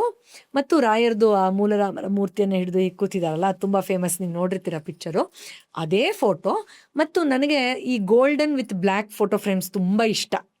ಇದು ಬೀಡಿಂಗ್ ಅಂತಾರಲ್ಲ ಫ್ರೇಮು, ಅದೇ ಥರ ಇರಬೇಕು ಅಂತ ತುಂಬ ಕ್ಲಿಯರ್ ಡಿಸ್ಕ್ರಿಪ್ಷನ್ ಕೊಟ್ಟಿದ್ದೆ. ನನಗೆ ಅದು ಧ್ಯಾನದಲ್ಲಿ ಈ ಥರ ಫೀಲ್ ಆಗಿದೆ, ನಂಗೆ ಅದೇ ಥರ ಬೇಕು. ಶಿಮ್ರಿ ಇರಬೇಕು ಒಳಗಡೆ ಫೋಟೋ, ಪ್ಲೇನ್ ಫೋಟೋ ಇರಬಾರ್ದು. You won't believe sir, dimension ಇಷ್ಟೇ ಉದ್ದ ನೋಡು, ಈ ಗೋಡೆ ಹೀಗಾದರೆ ಇಲ್ಲಿಂದ ಇಲ್ಲಿವರೆಗೂ ಫೋಟೋ ಬರಬೇಕು ಅಂತ. ಸರಿ ಆಯ್ತಮ್ಮ, ಈಗ ಎಲ್ಲ ಅಂಗಡಿಗಳೆಲ್ಲ ಮುಚ್ಚಿದೆ, ಕೋವಿಡ್ ನಡೀತಾ ಇರೋದ್ರಿಂದ ನಾನು ನಿಮಗೆ ತರಿಸ್ಕೊಡ್ತೀನಿ, ಆರ್ಡರ್ ಮಾಡಿ ಅದೇ ಥರ ಪ್ರಿಂಟ್ ಮಾಡಿಸಿ ಸ್ವಲ್ಪ ಸಮಾಧಾನವಾಗಿರು ಅಂತ ಹೇಳಿದ್ರು. ಸೊ ಅದಾಯಿತು. ಸ್ವಲ್ಪ ಕೋವಿಡ್ ವೇವ್ ಎಲ್ಲ ಕಮ್ಮಿ ಆಗ್ತಾ ಇದ್ದ ಹಾಗೆ ನಾನು ಕ್ಲಿನಿಕ್ ಹೋದಾಗ ಅವತ್ತು ರಾತ್ರಿ ಸ್ವಲ್ಪ ಲೇಟ್ ಆಯಿತು. ನನ್ನ ಚೇಂಬರಿಂದ ಆಚೆ ಬಂದೆ, ಒಂದು ಸುಮಾರು 8:30 ಆಗೋಗಿತ್ತು ಅನ್ಸುತ್ತೆ. ನನ್ನ ರಿಸೆಪ್ಷನಿಸ್ಟ್ ಇಬ್ಬರಿದ್ರು ಆವಾಗ. ಆಚೆ ಬಂದು ಹಿಂಗೆ ನೋಡಿದ್ರೆ ಏನೋ ಪಾರ್ಸಲ್, ದೊಡ್ಡದು ಒಂದು ಫೋಟೋ ಥರ ಒಂದು ಪಾರ್ಸಲ್ ಬಂದಿದೆ, ಕವರ್ ಆಗಿತ್ತು ಫುಲ್ ನ್ಯೂಸ್ ಪೇಪರಲ್ಲಿ. ಏನಮ್ಮ ಇದು ಅಂತ ಕೇಳಿದೆ. ಗೊತ್ತಿಲ್ಲ ಮೇಡಮ್, ಯಾರೋ ಬಂದು ಮೇಡಮಿಗೆ ಕೊಟ್ಬಿಡಿ ಅಂತ ಹೇಳ್ಬಿಟ್ಟು ಹೋದರು. ಅವ್ರ ಫೋನ್ ನಂಬರ್ ಕೊಟ್ಟು ಹೋಗಿದ್ದಾರೆ. ಹೌದಾ, ಏನಿರ್ಬೋದು ಇಷ್ಟು ದೊಡ್ಡದು, ಏನಿದು, ಓಪನ್ ಮಾಡಿ ಅಂತ ಹೇಳಿದೆ.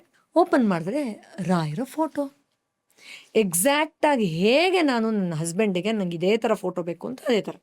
ಸೊ ನನಗೆ ಓಪನ್ ಮಾಡಿದಾಗ ಅಷ್ಟು ಆಶ್ಚರ್ಯ ಆಗಲಿಲ್ಲ. ಯಾಕೆ ಅಂತಂದರೆ ನಾನು ಅಂದ್ಕೊಂಡೆ ನಮ್ಮ ಹಸ್ಬೆಂಡು ಆ ಫೋಟೋನ ಇಲ್ಲೇ ಎಲ್ಲೋ ರಾಜಾಜಿನಗರಲ್ಲಿ ಇರೋದಲ್ಲ ನನ್ನ ಕ್ಲಿನಿಕ್ಕು, ಸೊ ಇಲ್ಲೇ ಎಲ್ಲೋ ಮೆಜೆಸ್ಟಿಕಲ್ಲಿ ತೊಗೊಂಡು ಇಲ್ಲಿ ಡೆಲಿವರಿ ಮಾಡಿಸ್ಬಿಟ್ಟಿದ್ದಾರೆ. ಅಯ್ಯೋ, ಈಗ ಮತ್ತೆ ಕಾರಲ್ಲಿ ಹೇಗಪ್ಪ ನಾನು ಇದನ್ನು ತೊಗೊಂಡು ಹೋಗೋದು ಇಷ್ಟು ದೊಡ್ಡ ಫೋಟೋ ಅಂತ ನಾನು ಯೋಚನೆ ಮಾಡ್ತಾ ಇದ್ದೀನಿ. ಇಮಿಡಿಯೇಟಾಗಿ ನನ್ನ ಹಸ್ಬೆಂಡಿಗೆ ಫೋನ್ ಮಾಡಿದೆ. ಫೋಟೋನ ಮನೆಗೆ ಡೆಲಿವರಿ ಮಾಡಿಸ್ಬೋದಾಗಿತ್ತಲ್ಲ, ಕ್ಲಿನಿಕ್ ಯಾಕೆ ಕಳಿಸ್ದಪ್ಪ, ನಾನು ಇಲ್ಲಿಂದ ಹೇಗೆ ಮತ್ತೆ ಮನೆಗೆ ತೊಗೊಂಡೋಗ್ಲಿ ಅಂತ. ಫೋಟೋನ, ಯಾವ ಫೋಟೋ, ನಾನು ಯಾವುದು ಫೋಟೋ ಕಳಿಸಿಲ್ವಲ್ಲ ಅಂತಿದ್ದಾರೆ. ಹಾಂ, ನೀನು ಯಾವುದು ಫೋಟೋ ಕಳಿಸಿಲ್ವಾ, ಇದೇನಿದು? ನಾನು ಎಕ್ಸಾಕ್ಟ್ ಏನು ಡಿಸ್ಕ್ರಿಪ್ಷನ್ ಕೊಟ್ಟನೋ, ಶೈನಿಂಗ್ ಫೋಟೋ, ಅದ್ರದ್ದು ಫ್ರೇಮು, ಅದರ ಲೆಂತು ಬಿಡ್ತು ಎಕ್ಸಾಕ್ಟ್ ಆಗಿದೆಯಲ್ಲ, ಇದೇನಿದು ಆಶ್ಚರ್ಯ. ಅಮ್ಮ, ಯಾರೋ ಫೋನ್ ನಂಬರ್ ಕೊಟ್ಟರು ಅಂದ್ರಲ್ಲ, ಕೊಡಿ ಇಲ್ಲಿ ಅಂತ ಇಮಿಡಿಯೇಟಾಗಿ ಅವ್ರಿಗೆ ಫೋನ್ ಮಾಡ್ತೀನಿ. ಮೇಡಮ್, ಫೋಟೋ ಸಿಕ್ತಾ? ನಮಸ್ಕಾರ. ಅವ್ರ ಹೆಸರು ನಾನು ಈಗಲೂ ಮರ್ತಿಲ್ಲ, ನನ್ನ ಹೆಸರು ಲೋಕೇಶ್ ಅಂತ. ಜಸ್ಟ್ ಫ್ಯೂ ಮಂತ್ಸ್ ಬ್ಯಾಕ್ ನಿಮ್ಮದು ಆನ್ಲೈನ್ ಕ್ಲಾಸಸ್ ನಡೀತಾ ಇತ್ತಲ್ಲ, ಆ ಧ್ಯಾನದ ಕ್ಲಾಸಲ್ಲಿ ನಾನು ಭಾಗವಹಿಸಿದ್ದೀನಿ. ನನಗೆ 2 ವಾರದ ಹಿಂದೆ ಒಂದು ಕನಸು ಬಂತು. ಅದರಲ್ಲಿ ರಾಯರು, ನೋಡಪ್ಪ, ಈ ಥರದೊಂದು ಫೋಟೋನ ನೀನು ಗುರುಗಳು ಅಂತ ಅಂದ್ಕೊಂಡ್ರು ಪೂರ್ವಿಯವರು ಆಸೆ ಪಟ್ಟಿದ್ದಾರೆ, ತೊಗೊಂಡೋಗಿ ಕೊಡಪ್ಪ ಅಂತ ಕನಸು ಬಂತು.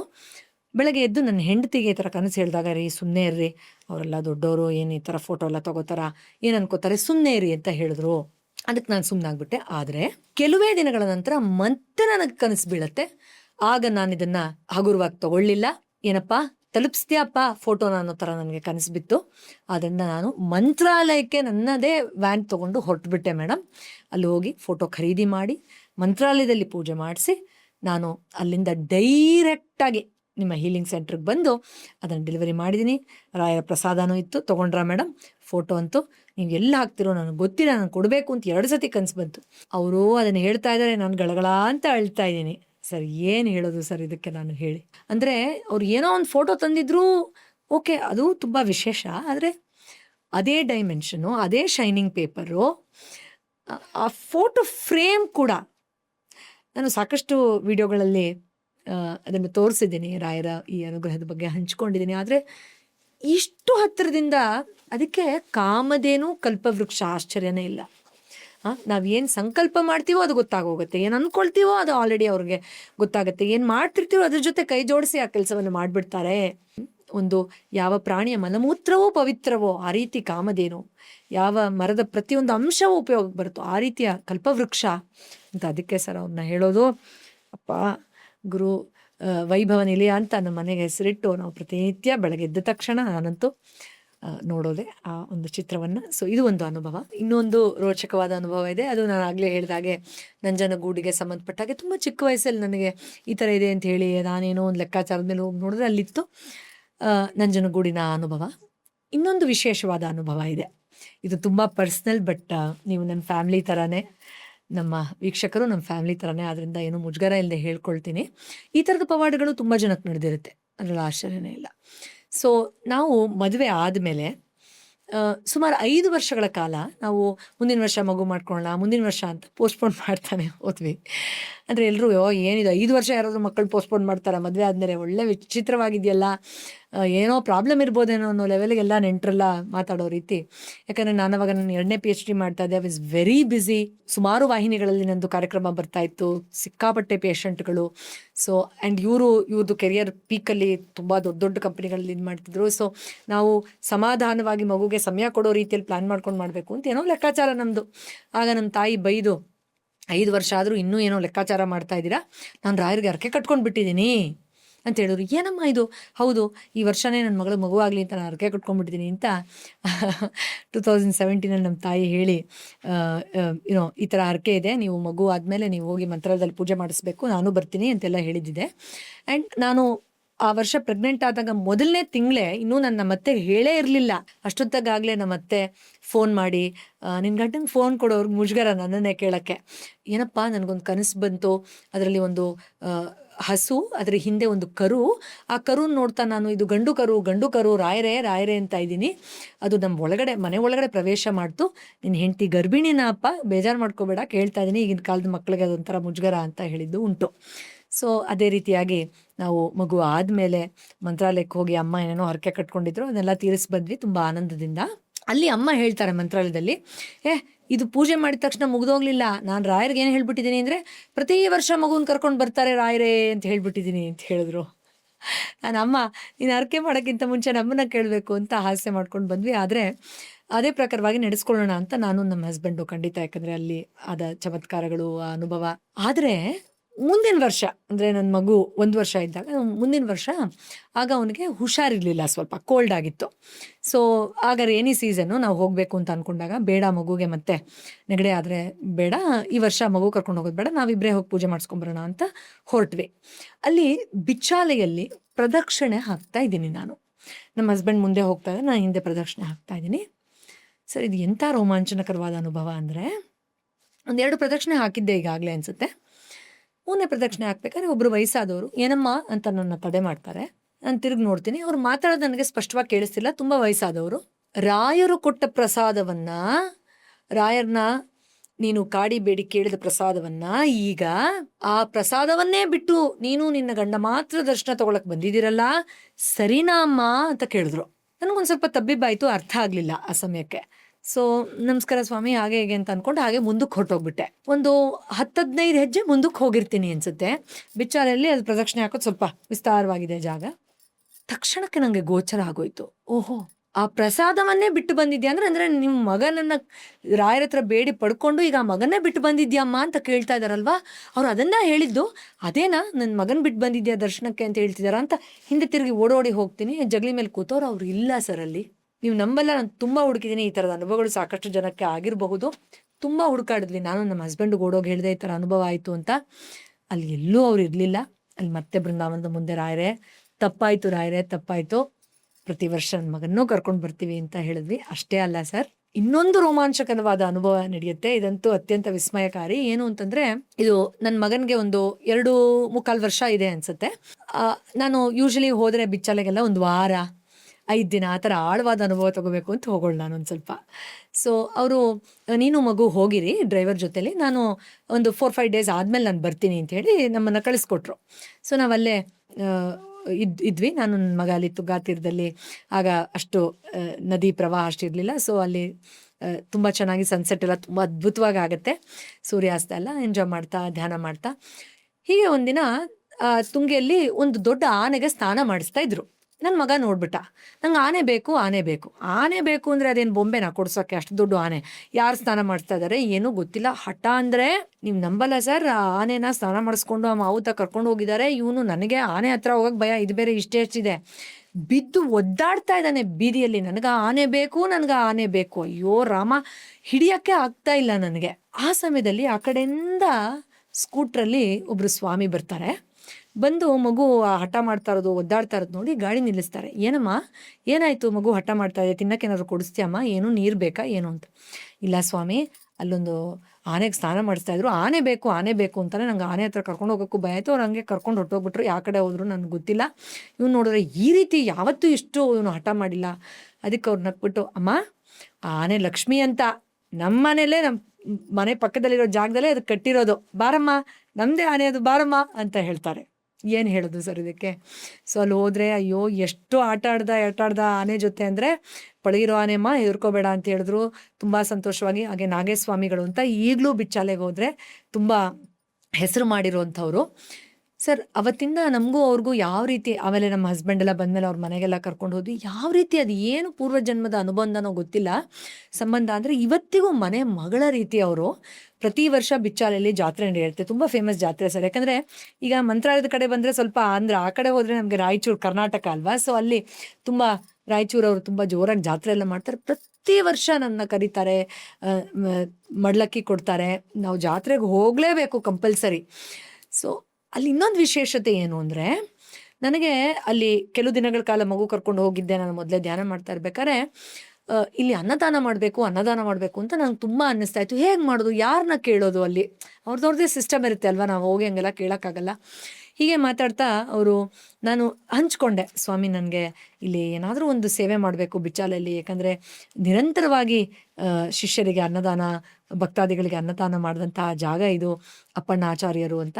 ಅದಕ್ಕೆ ನಮ್ಮ ಬಾ ಅಂತ ಹೇಳಿ ಸರ್, ಅವತ್ತಿಂದ ಇದುವರೆಗೂ ಎಷ್ಟೋ ವರ್ಷಗಳಾಯಿತು, ಪ್ರತಿ ಬೇಸಿಗೆಯಲ್ಲೇ ನಿರ್ದಿಷ್ಟವಾಗಿ ಹೋಗಿ ಅಂದರೆ ನಾನು ಏನೋ ಮಾಡ್ತಾ ಇದ್ದೀವಿ ದಾನ ಅಂತಲ್ಲ ಸರ್, ರಾಯರು ಎಷ್ಟು ಹತ್ತಿರದಿಂದ ನಮಗೆ ನಮ್ಮ ಆಸೆಗಳನ್ನು ನೆರವೇರಿಸ್ತಾರೆ ಅನ್ನೋದಕ್ಕೆ ನಾನು ಈ ಉದಾಹರಣೆಯನ್ನು ಕೊಡ್ತಾ ಇದ್ದೀನಿ ಹೊರತು ಇನ್ನೇನೋ ನಮ್ಮಲ್ಲಿ ವಿಶೇಷತೆ. ಆ ನಾಗೇಸ್ವಾಮಿಗಳಂತೂ ಅಲ್ಲಿ ಅವ್ರವ್ರಿಗೆಲ್ಲ ಎಷ್ಟು ಸೇವೆ ದಾನ ಮಾಡಿ, ಬಹಳ ಫೇಮಸ್ ಫ್ಯಾಮಿಲಿ ಅವ್ರದ್ದು, ಪ್ರತಿಷ್ಠಿತವಾದಂಥ ಒಂದು, ಅಲ್ಲೇ ಅವ್ರದ್ದು ಮಠ ಎಲ್ಲ ಕಟ್ಟಿದ್ದಾರೆ ಬೇರೆ ಬೇರೆ ಸ್ವಾಮಿಗಳದ್ದು.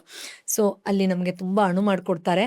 ಪ್ರತಿ ವರ್ಷ ಹೋಗಿ ನಮ್ಮ ಕೈಲಾದಷ್ಟು ಸಾವಿರಾರು ಜನಕ್ಕೆ ಮಜ್ಜಿಗೆ ಪಾನಕವನ್ನು ನಾನು ನನ್ನ ಫ್ಯಾಮಿಲಿಯವರು ಹಂಚಿ ಬರ್ತೀವಿ. ಸೊ ಈ ರೀತಿ ಒಂದು ಆಲೋಚನೆ ಮಾತ್ರದಲ್ಲೇ ಕೃಪೆಯನ್ನು ಕೊಡ್ತಾರೆ. ಒಂದು ಕೊನೆಯ ಚಮತ್ಕಾರವನ್ನು ಹೇಳ್ತೀನಿ. ಈ ಥರ ಹಲವಾರು ಚಮತ್ಕಾರಗಳಿದೆ ನೀವು ಹೇಳಿದಾಗೆ, ಇದು ವಿಶೇಷ ನನಗೆ. ಏನಾಯಿತು ಅಂದರೆ, ಕೋವಿಡ್ ಸಂದರ್ಭದಲ್ಲಿ ನಮ್ಮ ಹಸ್ಬೆಂಡ್ಗೆ ಯಾರೋ ಒಬ್ಬರು ಪರಿಚಯ ಆಗಿ, ಈ ಥರನೇ ಒಂದು ಪ್ರಿಂಟಿಂಗ್ ಇದು ಮಾಡೋಣ, ಮೇಡಮ್ಮು ಬುಕ್ಕು ಮ್ಯಾಗ್ಝಿನ್ ಎಲ್ಲ ಮಾಡ್ತಾರಲ್ಲ, ಅವ್ರಿಗೂ ಸಹಾಯ ಆಗುತ್ತೆ ಅಂತೆಲ್ಲ ಹೇಳಿಬಿಟ್ಟು ಒಂದಷ್ಟು ಮಿಷಿನ್ಗಳನ್ನೆಲ್ಲ ತರಿಸ್ಕೊಂಡು, ನೀವು ನಿಮ್ಮ ಕೆಲಸ ಮಾಡಿ ಅದ್ರ ಜೊತೆಲಿ ನಾನು ಹೆಲ್ಪ್ ಮಾಡ್ತೀನಿ ಅಂತ ಶುರು ಮಾಡಿಕೊಂಡ್ರು. ಸೊ ಇವರು ಸ್ವಲ್ಪ ಎಕ್ಸ್ಪೆನ್ಸಿವ್ ಮಷಿನ್ಗಳನ್ನೇ ತರಿಸಿ ಎಲ್ಲ ಇದು ಮಾಡಿದ್ರು. ಆದರೆ ಸ್ವಲ್ಪ ತಿಂಗಳಾದಮೇಲೆ, ಯಾಕಂದರೆ ಕೋವಿಡ್ಡು ಹೋಗೋದಿರಲಿಲ್ಲ, ಲಾಕ್ಡೌನು, ಬಟ್ ಆ ಹುಡುಗ ಸ್ವಲ್ಪ ಕೆಟ್ಟ ದಾರಿ ಹಿಡಿಯೋ ಥರ ನಮಗೆ ಯಾಮಾರಿಸಿ ಗೊತ್ತಿಲ್ಲದೆ ರಾತ್ರಿ ಹೊತ್ತು ಪ್ರಿಂಟಿಂಗ್ ಮಾಡೋದು, ನಮ್ಮ ಹೆಸರಲ್ಲಿ ಬಿಲ್ಲಿಂಗ್ ಮಾಡೋದು, ನಮ್ಮ ಹೆಸರಲ್ಲಿ ಪೇಪರ್ಗಳನ್ನು ತೊಗೊಳ್ಳೋದು, ಬಟ್ ಆ ಪ್ರಾಫಿಟ್ಸ್ನೆಲ್ಲ ಅವ್ರ ಅಕೌಂಟ್ಗೆ ಹಾಕ್ಸ್ಕೊಳ್ಳೋದು, ಈ ಥರದ್ದೆಲ್ಲ ಮಾಡೋದು ನಮಗೆ ಗೊತ್ತಾಗ್ಬಿಡ್ತು. ಸೊ ಗೊತ್ತಾಗಿ ಆಲ್ಮೋಸ್ಟ್ ಕೆಲವು ತಿಂಗಳಲ್ಲೇ ಆ ರಾಯರ ಕೃಪೆ ಅನ್ಸುತ್ತೆ ಅದನ್ನೆಲ್ಲ ನಿಲ್ಲಿಸಿ ಅವನ್ನ ಓಡಿಸಿ ಎಲ್ಲ ಮಾಡಿದ್ವಿ. ಅದಾಗಿ ಮತ್ತೆ ನಾವು ಬೃಂದಾವನಕ್ಕೆ ಹೋದಾಗ ಮಂತ್ರಾಲಯಕ್ಕೆ, ಅಲ್ಲಿ ರಾಯರ ಮುಂದೆ ನಿಂತ್ಕೊಂಡು ನಾನು ನನ್ನ ಗಂಡ, ಅಂದರೆ ನಾನು ಇದನ್ನ ಆತ್ಮಸಾಕ್ಷಿಯಾಗಿ ಹೇಳ್ತಾ ಇರೋದು, ಯಾರಿಗೂ ಗೊತ್ತಿದ್ದು ತಪ್ಪು ಮಾಡಬೇಕು ಅನ್ನುವಂಥ ಒಂದು ಗಳಿಗೆ ಕೂಡ ನಮಗೆ ಈ ಜನ್ಮದಲ್ಲಿ ಬಂದಿಲ್ಲ. ಅದರಲ್ಲೂ ನನ್ನ ಬಿಟ್ಬಿಡಿ, ಈಗ ಅಟ್ಲೀಸ್ಟ್ ವಿದ್ಯಾರ್ಥಿಗಳಿಗೆ ಬೈತೀನಿ ಕೆಲವು ಸತಿ, ಹಾಗೆ ಮಾಡ್ಕೊಳ್ಳಿ ಹೀಗೆ ಯಾಕೆ ಮಾಡ್ಕೊಂಡಿಲ್ಲ ಗೊತ್ತಾಗಲ್ವಾ ಅಂತ. ಅಷ್ಟಾದರೂ ಯಾಕಂದರೆ ಒಬ್ರೊಬ್ರಿಗೆ ಒಂದೊಂಥರ ನಾವು ತಿಳಿ ಹೇಳಬೇಕಾಗತ್ತೆ. ನನ್ನ ಗಂಡನ ನಾ ಹೇಳ್ತಾ ಇಲ್ಲ, ನೀವು ನೋಡಿರ್ತೀರ ಅಷ್ಟು ಸೌಮ್ಯ ಸ್ವಭಾವದವರು, ಅವ್ರಿಗೂ ಮೋಸ ಮಾಡೋರೊಬ್ರು ಬರೋಕ್ಕೆ ಸಾಧ್ಯನಪ್ಪ ರಾಯರೇ, ನಿಮಗೇ ಬಿಟ್ಬಿಡಿ. ಯಾಕಂದರೆ ನನ್ನ ಗಂಡ ನನಗೆ ಮದುವೆ ಆದಾಗ್ಲಿಂದನೂ ಹೇಳಿರೋದು, ಯಾರಾದರೂ ನಿನಗೆ ಮನಸ್ಸು ನೋವು ಕೊಟ್ಟರೆ ಅವ್ರಿಗೆ ಶಾಪ ಕೂಡ ನೀನು ಹಾಕಬಾರ್ದು, ಬೈಕೊಳ್ಳಬಾರ್ದು, ದೇವರೇ ಅವ್ರಿಗೆ ಸರಿ ಮಾರ್ಗವನ್ನು ತೋರಿಸ್ತಾರೆ ಅಂತ. ನಾನು ಥೆರಪಿಸ್ಟ್ ಅಂದರೆ ನನಗೆ ಥೆರಪಿ ಕೊಡ್ತಾರೆ ಅವ್ರು. ಆ ಥರ ಇರಬೇಕಾದ್ರೆ ಆ ಥರ ಸೌಮ್ಯ ಸ್ವಭಾವದವ್ರಿಗೂ ಹೀಗೆ ಮಾಡಿರುವಂಥದ್ದು ಏನಪ್ಪ ಪೂರ್ವಜನ್ಮದ ಕರ್ಮ, ಏನೋ ಹಿಂದಿನ ಜನ್ಮದಲ್ಲಿ ಏನೋ ತಪ್ಪು ಮಾಡಿದ್ದೀವಿ ಅನಿಸುತ್ತೆ. ಅಥವಾ ಆ ಥರದ ವ್ಯಕ್ತಿಗೂ ಸಾತ್ವಿಕರಲ್ಲಿ ಸಾತ್ವಿಕರಾದ ಈ ಥರದ ಜನರ ಒಡನಾಟದಿಂದ ಆದರೂ ನೀನು ಬುದ್ಧಿ ಕಲಿ ಅಂತ ಏನಾದರೂ ನಮ್ಮ ಜೊತೆ ಸೇರಿಸಿದ್ಯಪ್ಪ ಅವ್ರನ್ನ, ಇರ್ಲಪ್ಪ ನೀನು ಹೇಗೆ ಹೇಳ್ತೀಯೋ ಹಾಗೆ ಆ ಮಷಿನ ಮಾರ್ಬಿಡೋದೋ ಮುಚ್ಚಿಬಿಡೋದೋ ಏನು ಮಾಡೋದೋ ನೀನೇ ದಾರಿ ತೋರಿಸಪ್ಪ ಅಂದ ತಕ್ಷಣ ಬೃಂದಾವನದಿಂದ ಬಲಗಡೆಯಿಂದ ಹೂವು ಬಿತ್ತು ಸರ್, ಪ್ರಸಾದ ಅಂತ ಹೇಳ್ತೀವಲ್ಲ, ದೊಡ್ಡದೇ ಒಂದು ಹಾರ ಬಿತ್ತು. ನನಗೆ ಇಲ್ಲಿ ದಾರಿ ಸಿಗತ್ತೆ ನನಗೆ ಅಂತ ಗೊತ್ತಾಯಿತು. ಆ್ಯಂಡ್ ಎಷ್ಟೋ ಜನ ಹೇಳ್ತಾರೆ ಆಶೀರ್ವಾಣಿ ಆಗುತ್ತೆ ಕೇಳಿಸುತ್ತೆ ಅಂತ. ಮೊದಲನೇ ಬಾರಿಗೆ ನನಗೆ ರಾಯರ ಧ್ವನಿ ಕೇಳಿಸ್ದಂಗೆ ಆಯಿತು. ಇದು ನಾನು ಎದೆ ಮುಟ್ಟಿ ಹೇಳ್ತೀನಿ, ಆ ಅನುಭವವನ್ನು ನಾನು ಪದಗಳಲ್ಲಿ ಹೇಳೋಕ್ಕೆ ಸಾಧ್ಯ ಇಲ್ಲ. ಇವತ್ತೇ ನಿನಗೆ ಈ ನಿರ್ಧಾರಕ್ಕೆ ಸಂಬಂಧಪಟ್ಟ ಸೂಚನೆ ಸಿಗತ್ತೆ ಅಂತ ನನಗೆ ಅಲ್ಲಿ ಧ್ವನಿ ಆಯಿತು. ಸೊ ರಾಯರ ಪ್ರಸಾದ ಕೊಟ್ಟಿದ್ದಾರೆ, ಇನ್ನೇನು ಚಿಂತೆ ಮಾಡೋದು ಬೇಡ, ಇನ್ನೇನು ಚಿಂತೆ ಇಲ್ಲ. ನಾನು ನಮ್ಮ ಹಸ್ಬೆಂಡಿಗೆ ಹೇಳಿದೆ, ನಾನು ಆಗಲೇ ಹೇಳಿದ್ನಲ್ಲ ನಾಗೇಶ್ ಸ್ವಾಮಿಗಳು ಅವ್ರ ಮನೆಗೆ ಅವತ್ತು ರಾತ್ರಿ ಊಟಕ್ಕೆ ಕರೆದಿದ್ರು. ಬಿಚ್ಚಾಲಲ್ಲಿ ಊಟ ಮಾಡ್ತಾ ಇದ್ದೀವಿ, ರಾತ್ರಿ 8:30-9 ಗಂಟೆ ಆಗಿತ್ತು ಅನಿಸುತ್ತೆ. ಆಗ ತುಂಬ ವಯಸ್ಸಾದವರು, 90 ವರ್ಷಕ್ಕಿಂತ ಹೆಚ್ಚು ವಯಸ್ಸಾದರು ಒಬ್ಬರು ಆಚಾರ್ಯರು ಮನೆ ಒಳಗಡೆ ಬಂದರು. ಅವ್ರ ಮನೆ ಒಳಗಡೆ ಬಂದ್ಬಿಟ್ಟು, ಓಹೋ ಇವ್ರನ್ನೇ ನೋಡಕ್ಕೋ ರಾಯರು ಹೇಳಿದ್ದು ನನಗೆ ಅಂತ ಅಂದ್ಕೊಂಡು ನನ್ನ ಮುಂದೆನೇ ಬಂದು ಕೂತ್ಕೊಂಡ್ರು, ಚೇರ್ ಹಾಕ್ಕೊಂಡು. ನಾನು ಊಟ ಮಾಡ್ತಾ ಇದ್ದೀನಿ ನೆಲದ ಮೇಲೆ ಕೂತ್ಕೊಂಡು. ಸರ್ ಅವರು ಫಸ್ಟ್ ಟೈಮ್ ನಾನು ನೋಡ್ತಾ ಇರೋದು. ಆಮೇಲೆ ನಾಗೇಶ್ ಸ್ವಾಮಿಗಳು ಕೂಡ ಅಂದರೆ ಊಟಕ್ಕೆ ಕರೆದಿರಲ್ಲ ಅವರು, ಇವರು ಪೂರ್ವಿಯವರು ಅಂತ, ಹೀಗೆ ಹಾಗೆ ಅಂತ ಪರಿಚಯ ಮಾಡಿ ಇರಲಿ ಅಂತ ಹೇಳಿದ್ರು. ಹೇಳ್ತಾ, ಎಲ್ಲಮ್ಮ ನಿನ್ನ ಮಗ ಈ ಸತಿ ಆದರೂ ಕರ್ಕೊಂಬಂದಿದ್ಯಾ? ಹೆಂಗೆ ಗೊತ್ತಾಯ್ತು ಇವ್ರಿಗೆ? ನಾನು ಅನ್ಕೋತಾ ಇದ್ದೀನಿ ಇವ್ರು ಏನಾದರೂ ಹೇಳಿದಾರ ನನ್ನ ಬಗ್ಗೆ ಅಂತ. ಆಮೇಲೆ ಅವ್ರು ಹೇಳಿದ್ರು, ಇವ್ರಿಗೆ ಎಲ್ಲರ ಬಗ್ಗೆ ಗೊತ್ತಾಗುತ್ತೆ, ತುಂಬ ಧ್ಯಾನ ಮಾಡಿರೋರು, ಎಷ್ಟೋ ವರ್ಷಗಳ ರಾಯರ ಸೇವೆ ಮಾಡಿರೋರು ಇವರು, ಅದರಿಂದ ನಾವೇನೂ ಹೇಳಿಲ್ಲ ನಿನ್ನ ಬಗ್ಗೆ, ನೀನು ಬಂದಿದ್ಯಾ ಅನ್ನೋದು ಈಗಲೇ ಗೊತ್ತಾಗ್ತಾ ಇರೋದು. ಆಶ್ಚರ್ಯ ಅನಿಸ್ತಾ ಇದೆ. ಊಟ ಮಾಡಲಾ ಅವ್ರದ್ದು ವಿಚಾರ ಕೇಳಲ್ಲ ಏನು ಅಂತ. ಆಮೇಲೆ ಏನಮ್ಮ ಯೋಚನೆ ಮಾಡ್ತಾ ಇದ್ಯಾ ಗಂಡನ ವಿಚಾರವಾಗಿ? ನಾನು ಅದನ್ನೇ ಸಂದೇಶ ಕೊಡೋಕ್ಕೆ ರಾಯರು ಕಳಿಸಿರೋದು, ತಿನ್ನು ಆರಾಮಾಗಿ ಊಟ ಮಾಡೋ, ಪ್ರಸಾದ ತಗೋ, ಆಮೇಲೆ ಹೇಳ್ತೀನಿ ಅಂದರು.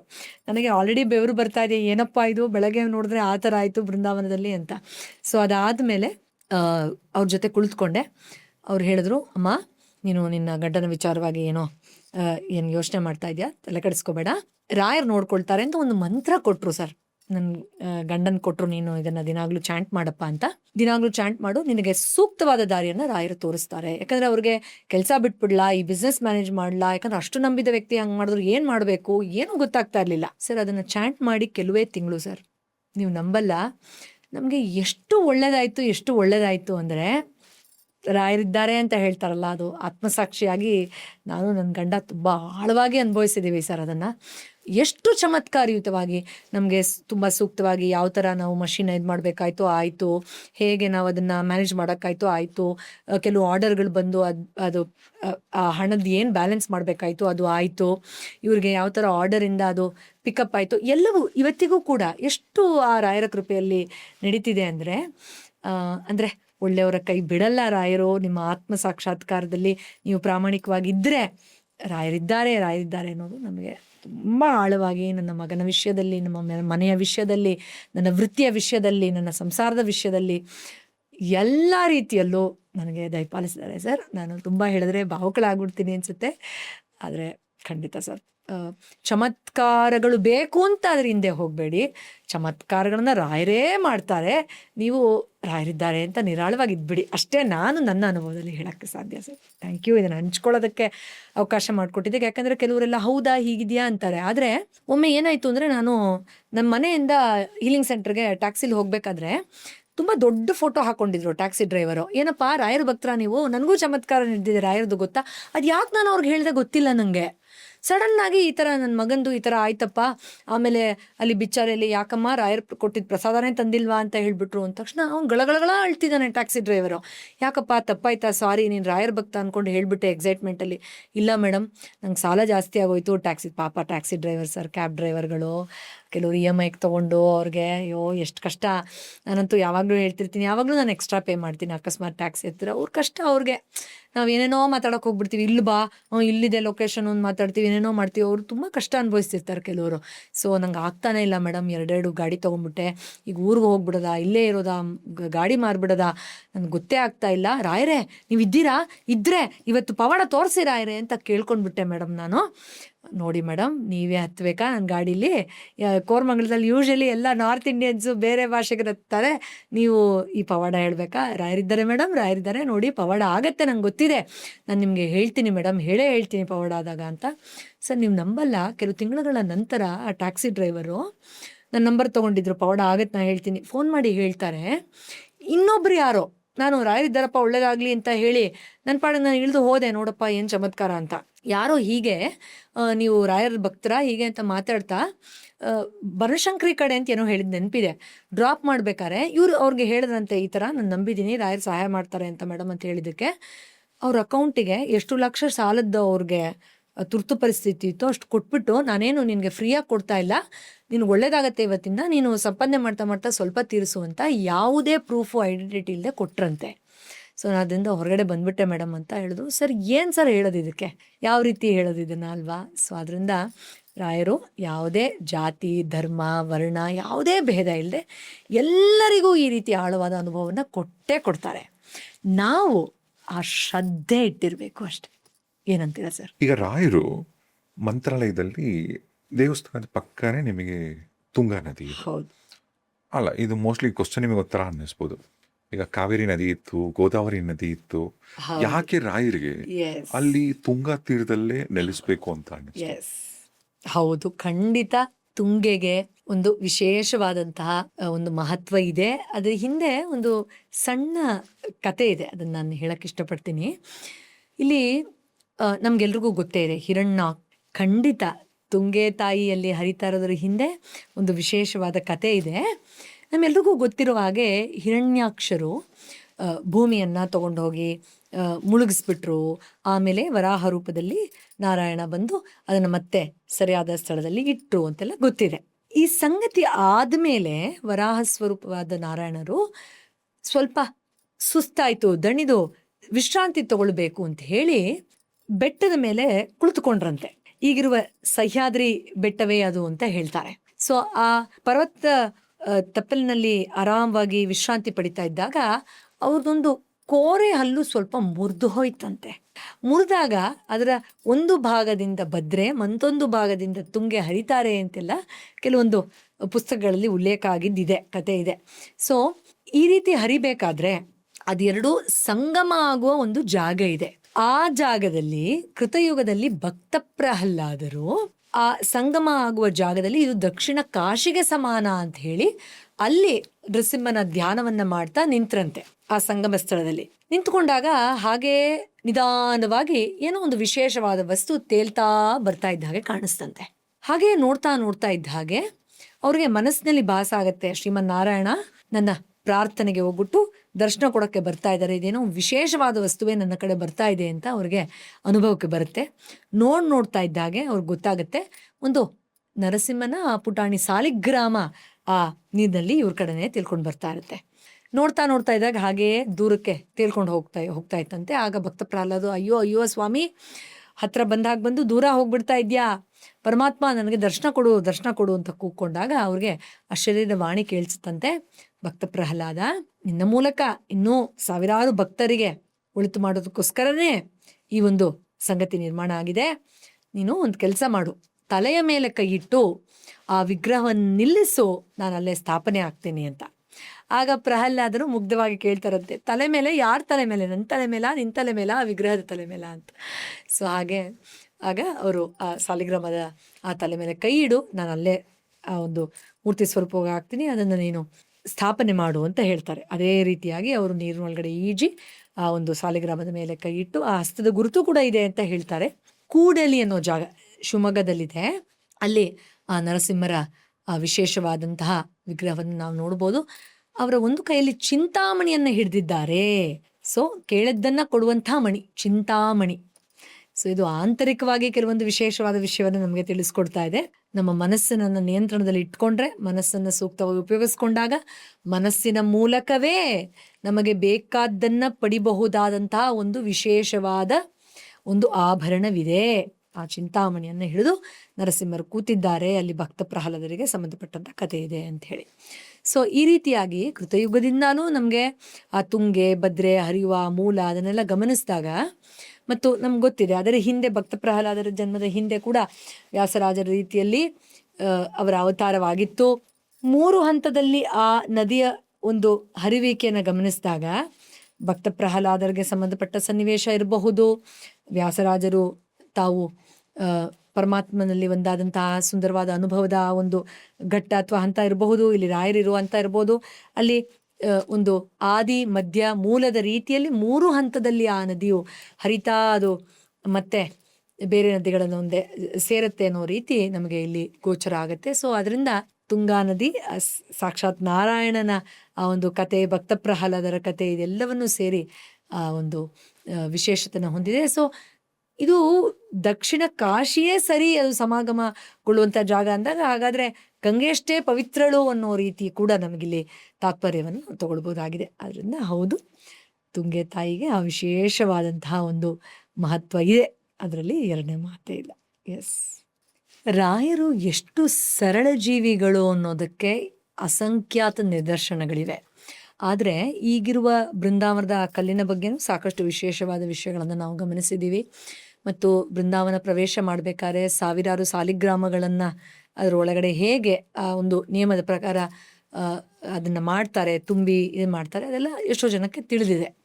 ಇಲ್ಲಿ ಒಂದು ವಿಶೇಷವಾದ ಸಂಗತಿ ಏನಪ್ಪ ಅಂದರೆ, ಆಗಿನ ದಿವಾನರಾದ ವೆಂಕಣ್ಣನವರಿಗೆ ಬೃಂದಾವನ ಮಾಡಿಸೋದಾಗ್ಲಿ ಆ ಜವಾಬ್ದಾರಿ ಕೊಟ್ಟಾಗ ಅವರು ಬೃಂದಾವನಕ್ಕೆ ಸಂಬಂಧಪಟ್ಟಾಗೆ ತುಂಬ ವಿಶೇಷವಾದ ಕಲ್ಲನ್ನು ತಯಾರು ಮಾಡಿಸಿ ತೋರಿಸಿದ್ರಂತೆ ರಾಯರಿಗೆ.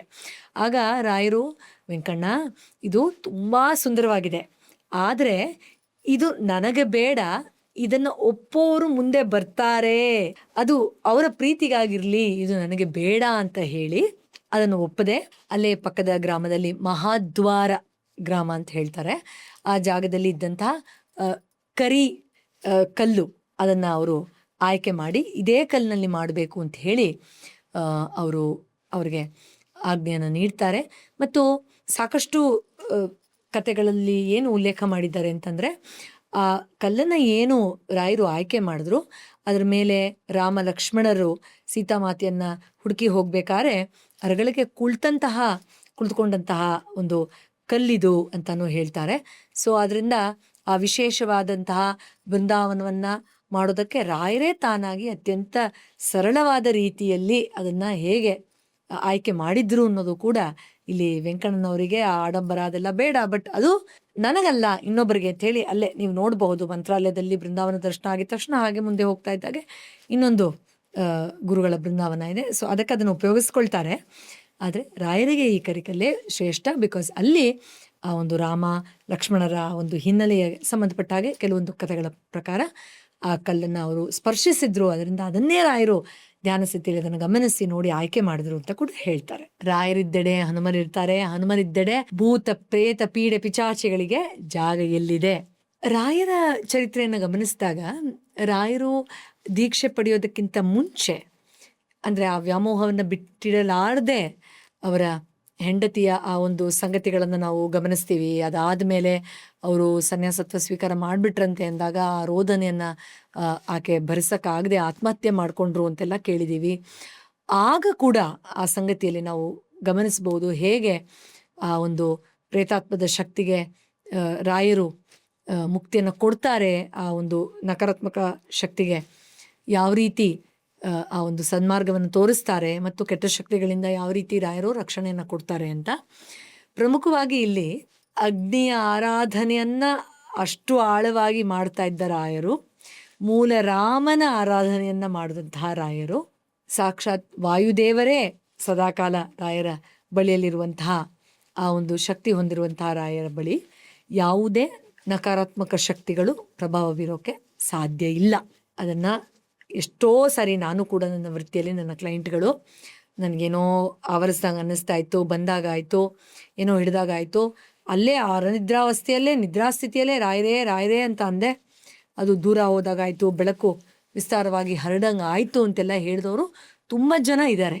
ಆದ್ದರಿಂದ ಖಂಡಿತವಾಗಿಯೂ ರಾಯರ ಒಂದು ತಪೋಶಕ್ತಿಯಿಂದ ಯಾವುದೇ ರೀತಿಯ ಕೆಟ್ಟ ದುಷ್ಟಶಕ್ತಿಗಳು, ಯಾವುದೇ ಭಕ್ತಾದಿಗಳು ಆ ಒಂದು ಶಕ್ತಿಗಳ ನಕಾರಾತ್ಮಕ ಅಂಶದಿಂದ ಎಣಗ್ತಾ ಇದ್ರೂ ರಾಯರು ಅದಕ್ಕೆ ಸನ್ಮಾರ್ಗವನ್ನು ಅದಕ್ಕೂ ತೋರಿಸ್ತಾರೆ ಮತ್ತು ಆ ಕೆಟ್ಟ ಶಕ್ತಿಯಿಂದ ಮುಕ್ತಿಯನ್ನು ಭಕ್ತರಿಗೆ ಅವರು ತೋರಿಸ್ತಾರೆ ಅನ್ನೋದು ನಿಜವಾಗ್ಲೂ ವಿಶೇಷವಾದ ಸಂಗತಿ.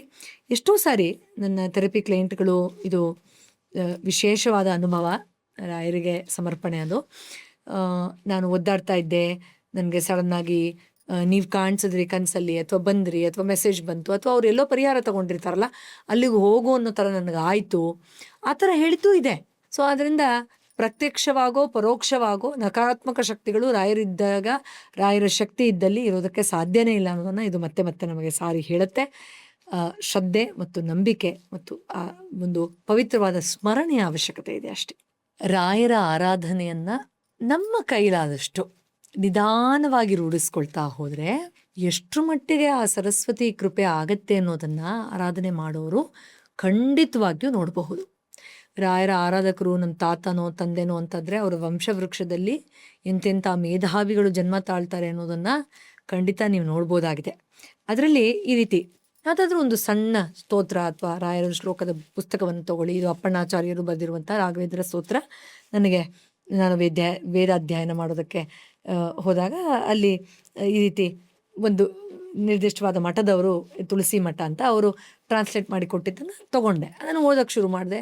ಈಗ ಆಗಾಗ ಇದನ್ನು ನೀಟಾಗಿ ಅದರ ಅರ್ಥವನ್ನು, ಅಂದರೆ ಒಂದು ಶ್ಲೋಕವನ್ನು ಓದಿದ ಮೇಲೆ ಯಾವ ರೀತಿಯಾಗಿ ಅವರ ಒಂದು ಮಹಿಮೆ ಇತ್ತು ಅನ್ನೋದು ಅರ್ಥ ಆಗೋದ್ರ ಜೊತೆಯಲ್ಲಿ ಅವರು ನನ್ನೊಳಗಡೆ ಯಾವ ರೀತಿ ಅನುಭವಕ್ಕೆ ಬರ್ತಾ ಇದ್ದಾರೆ ಅನ್ನೋದು ಕೂಡ ಗೋಚರ ಆಗೋದು ತುಂಬಾ ವಿಶೇಷ ರಾಯರ ವಿಷಯದಲ್ಲಿ.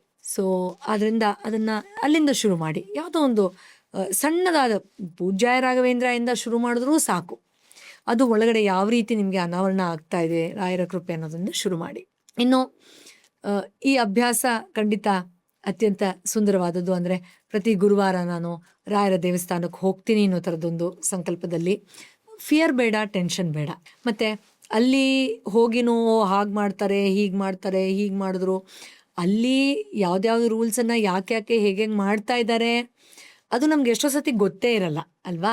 ಆದ್ದರಿಂದ ಮನಸ್ಸನ್ನು ಆ ಕಡೆ ಇಡೋದು ಬಿಟ್ಟು ರಾಯರಿಗೆ ಎಲ್ಲರೂ ಒಂದೇ, ಆ ಒಂದು ವ್ಯವಸ್ಥೆಗೆ ಅನುಗುಣವಾಗಿ ಯಾರು ಏನು ಮಾಡಿದ್ದಾರೆ, ಏನೇನು ಮಾಡ್ತಾ ಇಲ್ಲ ಅದನ್ನು ನಾವು ಜಾಸ್ತಿ ತಲೆ ಕೆಡಿಸ್ಕೊಳ್ಳೋದಕ್ಕಿಂತ ರಾಯರಿಗೆ ನಾವೆಲ್ಲರೂ ಒಂದೇ, ನಾವೆಲ್ಲರೂ ಅವ್ರ ಮಕ್ಕಳೇ ಅನ್ನೋ ರೀತಿಯಲ್ಲಿ ನಾವು ಅವ್ರ ಜೊತೆಲಿ ಕನೆಕ್ಟ್ ಆದರೆ ಅವರ ಆಶೀರ್ವಾದವನ್ನು ಖಂಡಿತ ಆಳವಾಗಿ ಪಡಿಬೋದು. ಇಲ್ಲಾಂದರೆ ಮನಸ್ಸು ಆ ಕಡೆ ಹೋಗಿ ಬೇಡದಿರೋದು ಏನೇನೋ ಕಲ್ಪನೆಗಳಲ್ಲಿ ಸಿಕ್ಕಾಕೊಳ್ಳುತ್ತೆ. ಆದ್ದರಿಂದ ಪ್ರತಿ ಗುರುವಾರ ಅಥವಾ ಭಾನುವಾರ ನಿಮಗೆ ಸಮಯ ಇದ್ದಾಗ ದರ್ಶನ ಮಾಡ್ತೀನಿ ಅಂತಾನೋ ಮಾಡ್ಬೋದಾಗಿದೆ.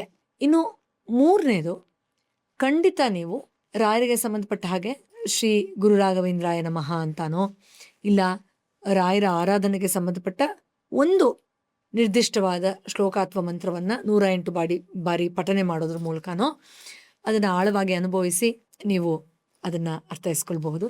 ನನ್ನ ಒಂದು ಸುಂದರವಾದ ಅನುಭವವನ್ನು ನಮ್ಮ Padmashri award winner doctor RL Kashyap ಅವರು ಈ ಥರ ಮಾಡ್ತಾ ಇದ್ರು ಅಂತ ನನಗೆ ನನ್ನ ಆತ್ಮೀಯರು ಹೇಳಿದ್ದು.